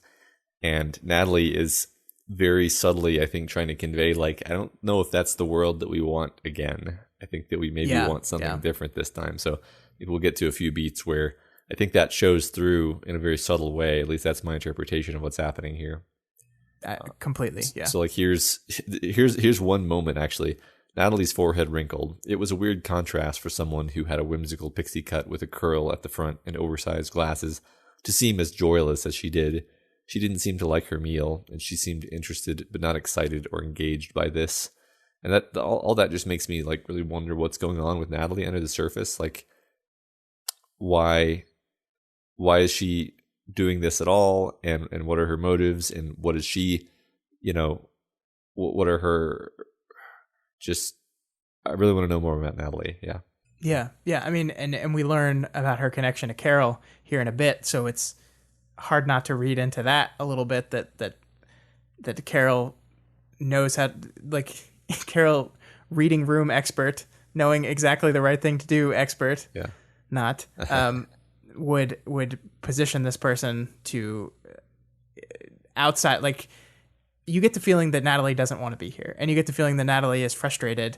And I think it's understanding that she's frustrated, because it's kind of like this point of like, hey, you called me, like you asked for a lawyer, and then I'm giving you help, and you're like complaining about it the whole time. Like, I'm just doing what you asked me to do. Being defensive and it's like, I'm not telling you this to piss you off. I'm telling you this because I think this is the way things are, and it's like that. She's a student. This is not her job, and you get the idea that maybe she's being pressured into taking this role from the other side, from wonderful Carol. Yeah. And yet another thing that occurred to me there when Victoria is like trying to figure out what's wrong with her is like if you're a cape who's super strong, you kind of always have to assume the other person's a little bit on edge about that. Right. So that could be part of it. Who knows? Especially if like your dad was killed by the god of capes, which is what we basically find out happened here. Yeah. So anyways, Natalie basically points out that from the Cliff's notes, it just seems like Victoria and Sveta assaulted and battered two innocent blokes. Yep. So they look at the video, and that shows that the villains were getting ready to attack the Kings of the Hill. So it's probably more defensible, but Natalie still had some good points to make. For one, Natalie says that the old idea of a costumed arrest, which is basically like the idea of the kind of arrest that capes made back in the day, may not exist in the forming legal system of Gimel. Yeah. Let's discuss this for a bit, because I think this is really interesting and ties into what you were talking about, that going back to the way things are is not something that's probably going to be possible. We've gone from this society where capes manage to insert themselves into the legal system so quickly that laws were basically created with the express intent of ensuring that heroes could operate with relative impunity. Like, not perfectly, but they could make arrests, they could serve as de facto law enforcement officers. It's what protected old Victoria from her behavior in early Worm, when she was way too violent with people, way too rough with people. Well, now we've got this new world where people are not as happy about capes, and the laws that heroes use to protect themselves aren't there anymore and might not ever be there. And you've got to approach this stuff differently. Yeah, right. I think that's absolutely, again, the subtext of what's going on here. Yeah. And then here Natalie actually says, we're making strides, Victoria, but I think we're in for a culture shock when people realize that as much as they've been waiting eagerly for things to get closer to normal, we're not going to get a lot of the old normal we're eager for, and we're going to get some of the less pleasant parts. You're talking about the law? Natalie shrugged. She was holding her plastic thing of salad, spearing some with a plastic fork. Before popping it into her mouth, she said, lots of stuff. The subtext has become text. Yeah. I love this, Matt. I love this so much. And this all comes from Victoria talking about how her bagel tasted like shit. Yeah. It looked great, tasted flavorless, and we learned that it's because they were popular, so that they were frozen because we wanted to give this air of normalcy where bagels will be available whenever you want them, because we're back in civilization. You can all have bagels, but it's an illusion. It's fake. It's not real. And then Natalie responds to that with this quest to return to that normalcy as fast as possible, was resulting in like skimping and like cutting corners, and this lack of realization that you can't go home again. You can't go back to normal. This is not the same anymore. And in your quest to have that delicious normal bagel, you're just making it taste like shit. And I love that imagery so much, because yes, she's talking about the law. Absolutely. Yes, she's talking about society itself. Yes, she's talking about capes. But she's talking about Victoria too. Yeah. Because Victoria is this person who is trying to get back to normal. She's trying to achieve this sense of normalcy in her life. And if she rushes it, if she tries to cut corners to get there, she's just going to taste like shit. Yeah. I mean, part of Victoria's problem, I think, is that she wants to be this like heroine who is on posters, and her life is kind of glamorous. There's photo shoots. And what Natalie's kind of telling her here is your life as a hero cape is going to be quite onerous and like fraught with the potential of getting in trouble if you mess things up. And Right. this, and by the way, this is actually how we want it to be, because we don't want it to be the way you want it to be. Right. Yeah. So So great. yeah, We talked about a bad tasting bagel for 10 minutes. Good it's job. important. So the conversation then derails spectacularly when Natalie brings up Victoria's mom. Natalie tells her that there was an attempted security breach into the email server aimed at Carol. Yeah, and Victoria immediately thinks Tattletale. Mhm. It's like Tattletale. Yeah. But is it Tattletale? Is it? I don't think so, because I think Tattletale would either get the password on the first try Right. or not try. Like, Would she fail? Yeah, you're absolutely right. So the other option then is Kenzie trying to do some digging? yeah. Because Kenzie was Kenzie there when they met Carol? I can't remember. Yeah, she was. She was there. Yeah. And Kenzie didn't like her, right? She didn't like her. Yeah. So maybe she's like, I'm going to help my friend by getting dirt on her mommy. Yeah. Very, very. That would be a very possible. Kenzie thing to do. Very possible. Yeah. I'm not too sure, but it's that'd be neat. Mm-hmm. So Victoria kind of starts a slow motion storm off, but Natalie reels her back in, reassuring her that she won't act as a messenger from Carol. Yeah. Victoria says, I can't have you being her messenger. It'd impact how this arrangement works. I said, even if it's pertinent, letting you know things like the possible breach in the emails, that they're looking into people close to you. The problem is that it's always going to sound like a good reason. Could it sound like a good reason because it is one? Sometimes even. Yeah, I really like this, and I wanted to bring it up because I think it ties into the entire like crux of the failure of this conversation between the two of them, because Natalie sees Carol as this well-meaning, kind person who's only trying to look out for her daughter. Victoria sees her mother as sneaky and manipulative, and they're coming at this entire conversation from those two polarized perspectives.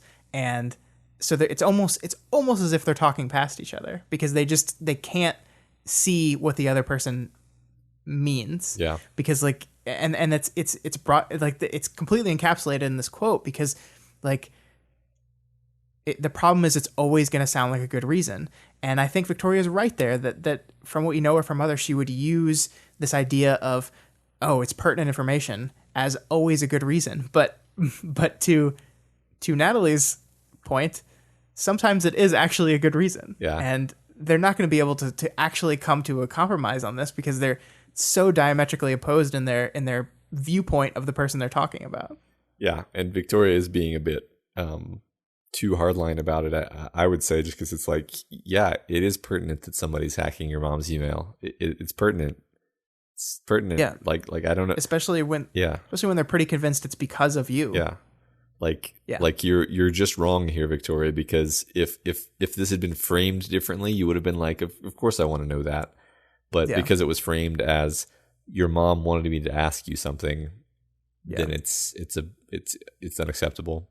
And they've kind of like damaged their whole relationship now. And whether this is Carol's fault or is Victoria's kind of hard-headedness when it comes to her mother, understandable hard-headedness on a certain extent. But Natalie's been thrown in the middle of this thing, and she's supposed to be this outside counsel and observer and advice giver, and now she's in the middle of this family mess, and it's really not fair to her at all. Yeah.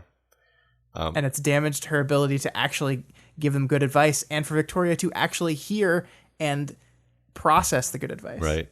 So speaking of this family mess, Natalie goes on to express concerns about Victoria's complete lack of Cape civilian balance. And Victoria responds, "You're aware I've never had that balance?" I asked in my best get real tone, which is fairly rude, Victoria. You went to high school once upon a time, didn't you? As the girl that was an out and open superheroine, I said, because of a decision my parents made. I think that's worth mentioning because Victoria never really explicitly thinks about resenting her parents for this, because there are bigger things she resents them for that she thinks about more often. But I think if she didn't have the whole twisted abomination phase to obsess about, she would probably be more bent out of shape about her lack of anything approaching a normal life. I mean, when the story started, that's kind of what she was trying to accomplish. She was doing the patrol block and pretending she didn't have powers. Right. How quickly she's changed, right? Yeah. Like, and to be honest, I never connected those dots until Victoria connected them for us, that her decision to be an unmasked cape that was public was not hers. It was made for her, and she had no choice in it, really. But yeah, as you pointed out, you go back 3 arcs ago, and Victoria was trying really hard to just be a normal person, have a normal job, go to school. A few weeks later, she's suddenly so far to the other side, so far to the other extreme, that when someone even comments, hey, maybe you need a little more balance, she's like, well, I never had a normal life anyway. It's like, whoa, yeah. Are you trying to have a normal life anymore? Like, have you just written that part of you off and have given up on it because it didn't work out? And it's just like how quickly that's changed. Yeah, I mean, because I think she's a bit lost, and we're going to see a little bit of that. Right. Absolutely. Yeah. So the substance of the meeting wraps up with Natalie voicing concern about the basic premise of the Misfit Toys plan: apply pressure until the villains crack, and then when they crack, it will be sudden and violent, and the situation will not lend itself to conservatism in the approach, and it will probably be a legal disaster, which is what she's trying to avoid. Yeah, I really like this argument. I think it's pretty solid, because Victoria's whole argument is that, sometimes bad stuff goes wrong and we don't have time to loop you in. We don't have time to bring in the authorities. We have to act, and we have to act now, which is true. That absolutely is true. But when the entire nature of your plan is to put so much pressure on that things blow up, and therefore time becomes a constraint because things have just blown up and you have to act quickly now, but only because you were the reason that the time factor even existed in the first place, because you turned up the pressure. Like, I think the argument starts to get a little more thin. Yeah, I agree. That's a great point. It's like, yeah, I mean, I think people in the various Reddits and Something Awful and so forth, they very often say, like, this plan is just so bad, and Victoria doesn't realize it at all. It's nice to have Natalie here. The entire idea of let's turn the pressure up until they crack against parahumans is the worst fucking idea ever, because they're parahumans. Yeah. And when parahumans crack, bad shit happens. Yeah. So the conversation actually wraps up with Natalie telling her that her mom cares about her and Victoria wanting to strangle her. Yeah. But she doesn't. Yeah. So that's good. Yeah. And she feels kind of lost in the conversation too, because it's like, I can't convince this person to see it my way. I can't do it. And doing so would ruin our relationship, possibly ruin their relationship. It's pointless. Like, my mom now has a stranglehold over this person. I lose. Yeah. I really do like where we leave this conversation, and where we leave this conversation is what feeds into everything else after here. Because even as Victoria was so resistant to Natalie, Natalie has made some really good points so far, and Victoria acknowledges that. And she's asked some questions to which Victoria does not have the answer. What do you want this group to be? What do you want your role in this group to be? How do you want to be a coach? It gives Victoria stuff to think on, and she spends the rest of this chapter kind of in a daze thinking about this stuff. Like, we're going to get to it, but there are things happening that she doesn't even care about anymore. Like, it's like, Tristan's got that. I got to think about this stuff. And she's kind of been thrown for a loop. So as much as Victoria was resistant and pushed back against Natalie here, she's had an effect on her for sure. Yeah. If only Natalie dressed well, then Victoria would take her seriously. The story would be very different. So yeah, before we move on, what's your overall opinion of Natalie? What do you think? Do you think there's something more shady going on here, or are you just interested in her as a character generally? Yeah, I don't think it's more shady. I just think that she's more complex than Victoria is seeing her as being. And her motives are more deeper, and she's probably someone who Victoria actually should be listening to and respecting as a an ally, basically. But Victoria doesn't like the message that she's getting, so she's decided that she's annoyed with her. And yeah, it's she also just kind of seems to like the fashion comments to me I read as like a window into how she's just subconsciously downgrading her and belittling her and disregarding, like coming up with reasons to disregard what she's saying, basically, which is not fair. I think I agree with that. And it's even worse now because her feelings towards Natalie are now inextricably tied into her mother. And we'll see in the later half of the chapter, she even says, well, I dealt with my mother. I could deal with this. And it's like, well, you didn't deal with your mother today. Yeah. Like you were talking with Natalie. Like she's linked them so intently in her mind now that it's like one and the same. Yeah. And that's not good for her continued support as a legal person on this team. Yeah. No, that's true. I think she has. Yeah. That's a shame. So yeah, now Victoria heads to the Misfit Toys HQ and sees Kenzie, what turns out to be a hologram of Kenzie, who has basically called in just so she'll catch people as they arrive at the headquarters. Victoria admonishes her to get some headspace away from the team stuff. And Kenzie answers, I turn off my brain by tinkering, she said. It's like how on some computers you can push the number so high it goes back to 0, except it's brain activity. Yeah, I'm pretty sure that's called a Stack Overflow, and it basically means the computer freaks the fuck out and doesn't know what to do and just resets itself, which is, it's not a good thing, Kenzie. Yeah, it's that's like how you hack computers, is you do stuff like that. So good job, you're hacking yourself. So yeah, oh boy, Victoria, standing in the dark alone, now looks over the team's whiteboards. Kenzie's notes concern costume ideas and Tinker notes with stars and hearts. Chris focuses on cape names. Ashley has just written a stylized Ashley, and the text says just Ashley, nothing else figured out. She's got it. She's got it still figured out. Yeah. Boom. Right. Ashley. Like, that's done. it. I'm done. Yeah. Got it. Rain's boards focus more on info about his cluster with some work on picking a name. One of the rejected names being Handbrake, which I thought was hilarious. We need to circle back around and pick that name. Yeah, right. Because that's a great one. Yeah. Tristan has some more managerial work on his board, layouts, team names, money. His focus is not on himself, but on the team. He is, in fact, the only member who doesn't need a new costume and name. And I'm actually uncertain whether Victoria or Tristan technically have, or, which of the two of them actually have more experience as capes, because Victoria's older, but she took a lengthy unwilling sabbatical. So it's actually possible that Tristan is a peer, if not a more experienced cape. I'm not really sure though. Yeah, I'm not sure either. And Tristan has given 1/4 of his board to Byron, who uses it to note down movies to watch, which is pretty nice of him. And it's like, this is one of those things, and I mentioned this on Twitter, this is one of those things you see it and you want to read a lot into it because you're like, oh, Byron only gets 1/4 of the board. But like, technically Byron's not a member of this group, so he doesn't need any of the board. So he is really throwing him a bone here. Yeah. Like what was Byron going to use it for, other than just stuff like this. So, but I still think it does work as like a metaphoric representation of, they split time equally, but we have this note about how hard being fair is from Tristan.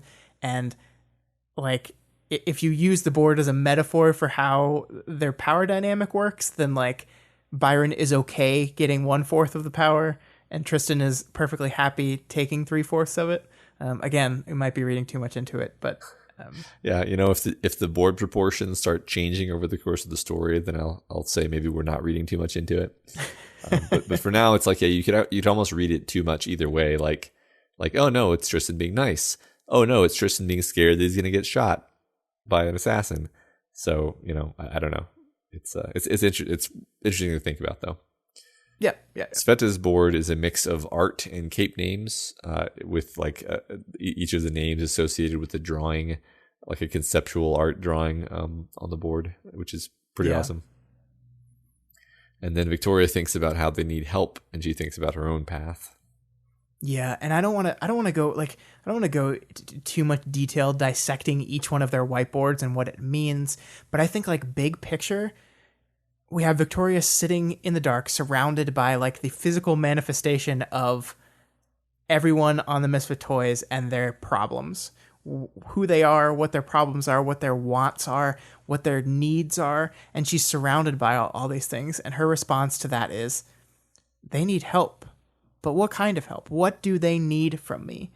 And that's when we start getting really introspective here for Victoria. Yeah, she thinks, my life was filled with people I wanted to get angry at and couldn't because they were fundamentally broken and flawed. My mother, my sister, Amelia, Amy. I'd said her name and thought about her for 10 lifetimes worth in just the span of 2 years. I felt vaguely ill that I was doing so now, even if it was for the sake of doing as Natalie had asked me to. I love this so much. We're seeing Victoria's self-awareness again. She is so self-aware at times and so honest with herself. And we see here in this, not just in this quote, but this whole conversation with herself, she likes fighting the bad guys. The bad guys are easy. It's like, that's a bad guy. I punch him. Yeah. Bad guy, go away. But the people you're really mad at, you can't punch those ones. That doesn't fix the problem. Yeah. And like the Misfit Toys need her help. They really do.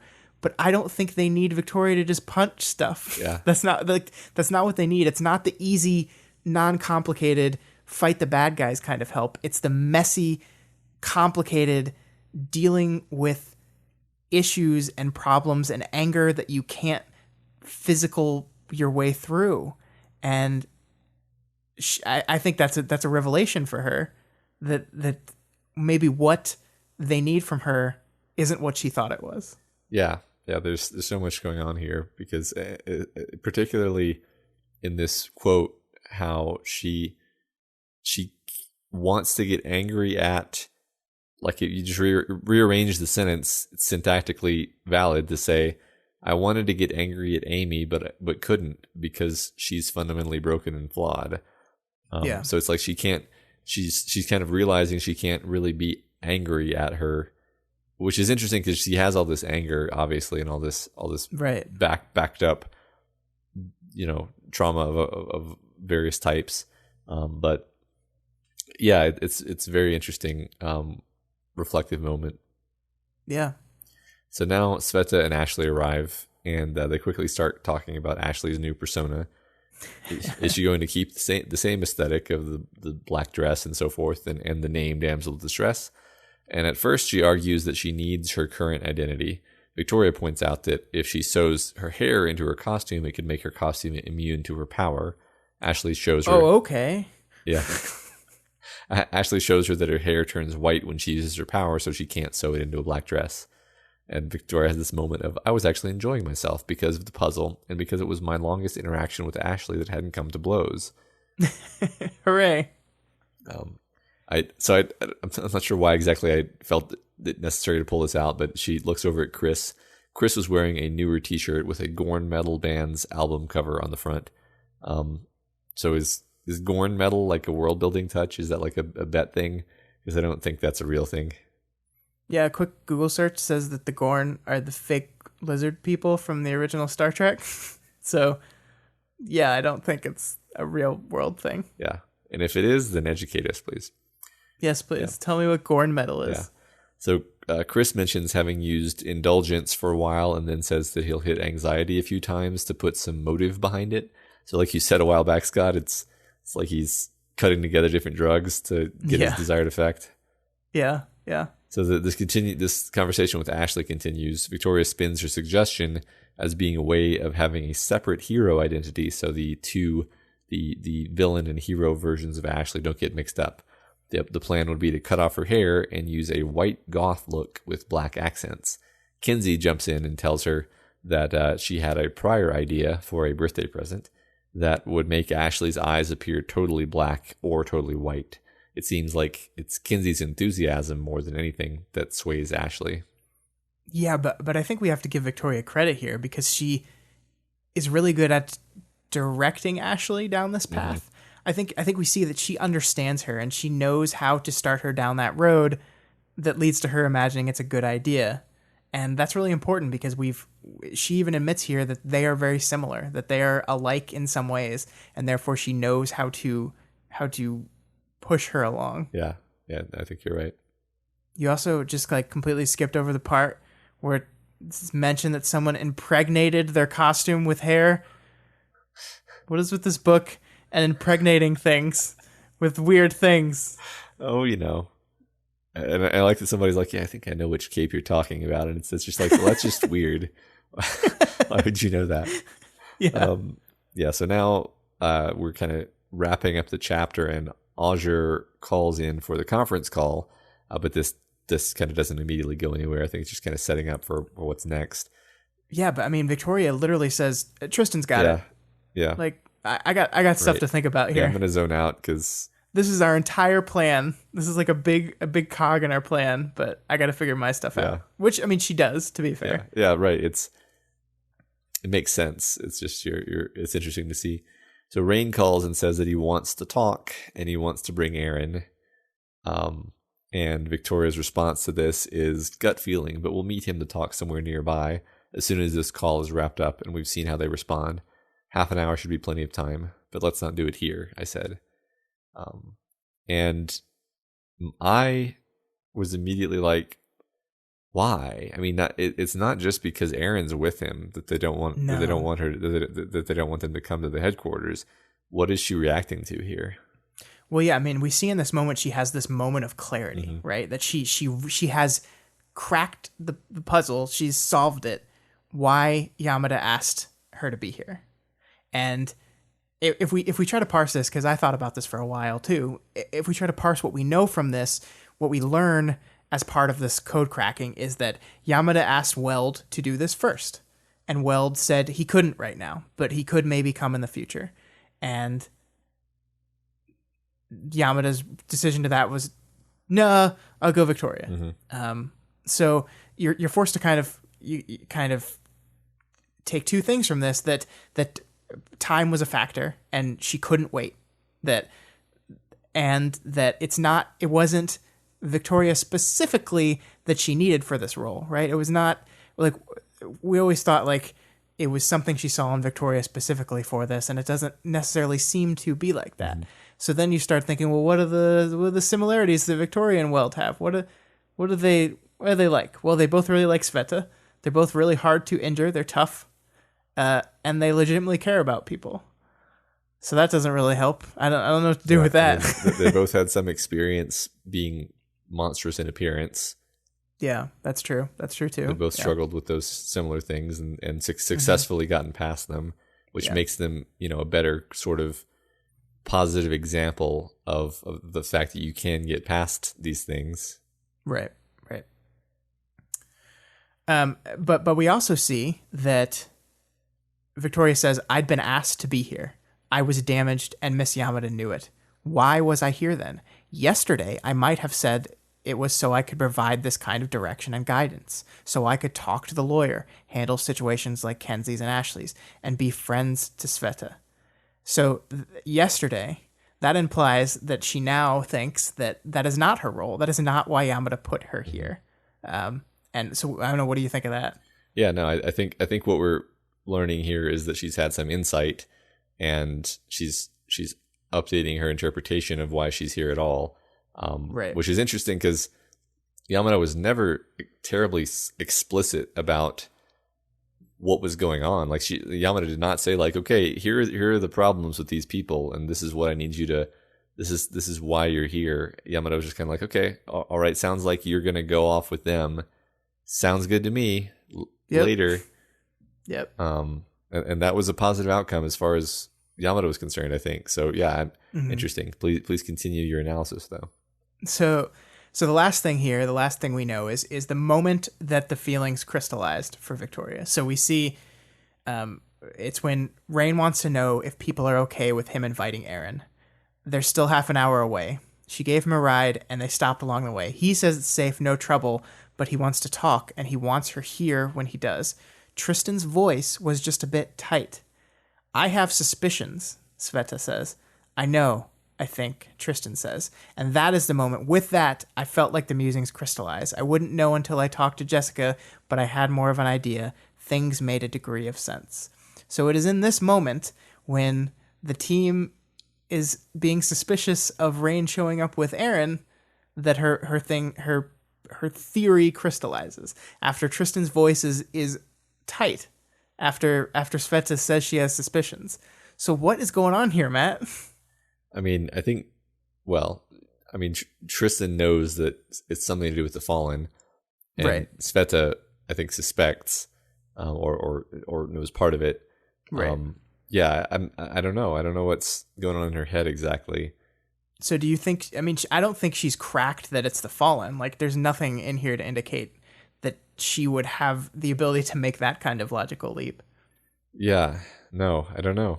I mean, I thought about this for a while too, and I felt like I feel like whatever is about to happen is going to be a pretty dramatic shift in some direction. I just don't know if it's going to be a direction where we're like, yes, or a direction where we're like, no. So yeah. Structurally, Matt, you look at a story structure, it's going to be the latter. Yeah.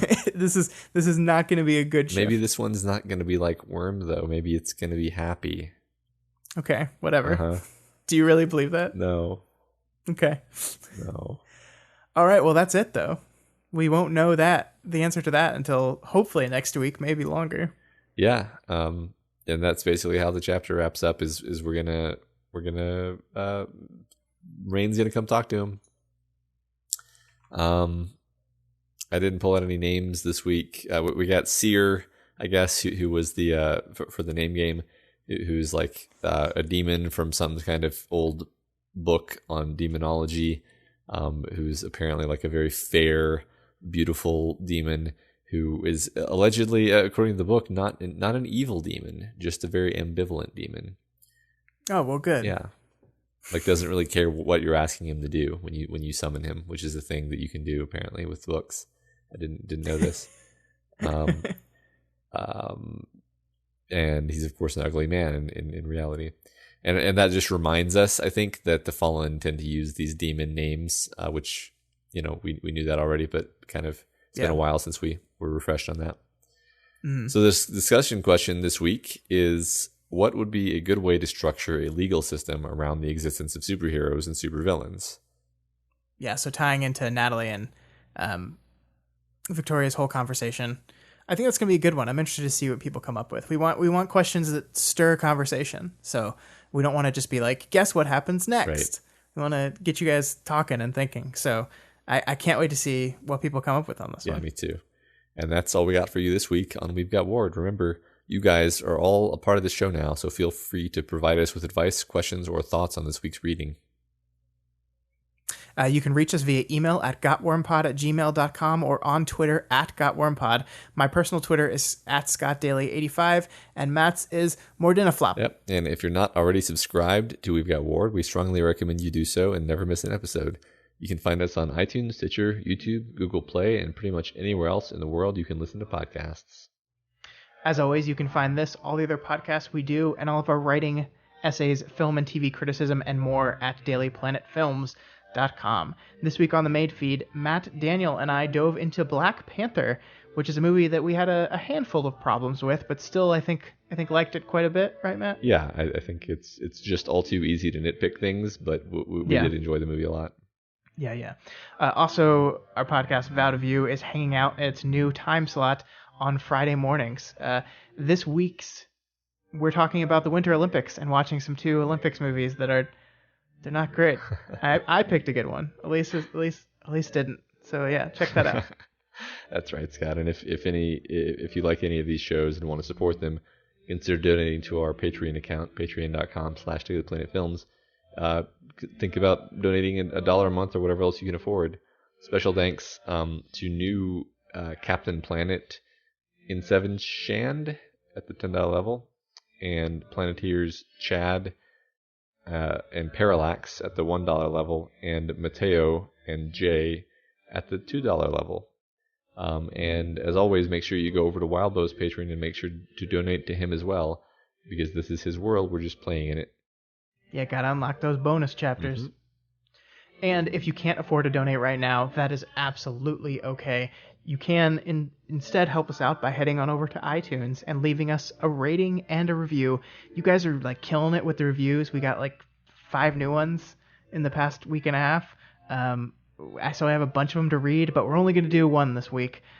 This week's comes from Percula, who gives us 5 stars and says, Worm is one of my favorite books, and I didn't think I could enjoy it any more than I already did, but the wonderful, in-depth, and fascinating commentary that these guys put forth every week has enhanced my love of Worm beyond what I thought possible. They dissect and reveal all the beautiful details I never even noticed on my first read-through of Wunderbar's masterwork, as well as reminding me of all the reasons I loved it in the first place. So happy they are covering Ward now. Keep the phenomenal work, guys. Thank you so much. That was so nice, and I always love when people still do the Wild Bow different names stuff. Yes, never gets old. Thanks so much for taking the time to do this, Percola, and everyone else. We really appreciate it. It's always nice to hear positive feedback, but it's good to hear any kind of feedback. So keep it up. Thank you. Yeah, we appreciate that. All right, that's it for the show this week. Next week we continue and possibly conclude Arc 4.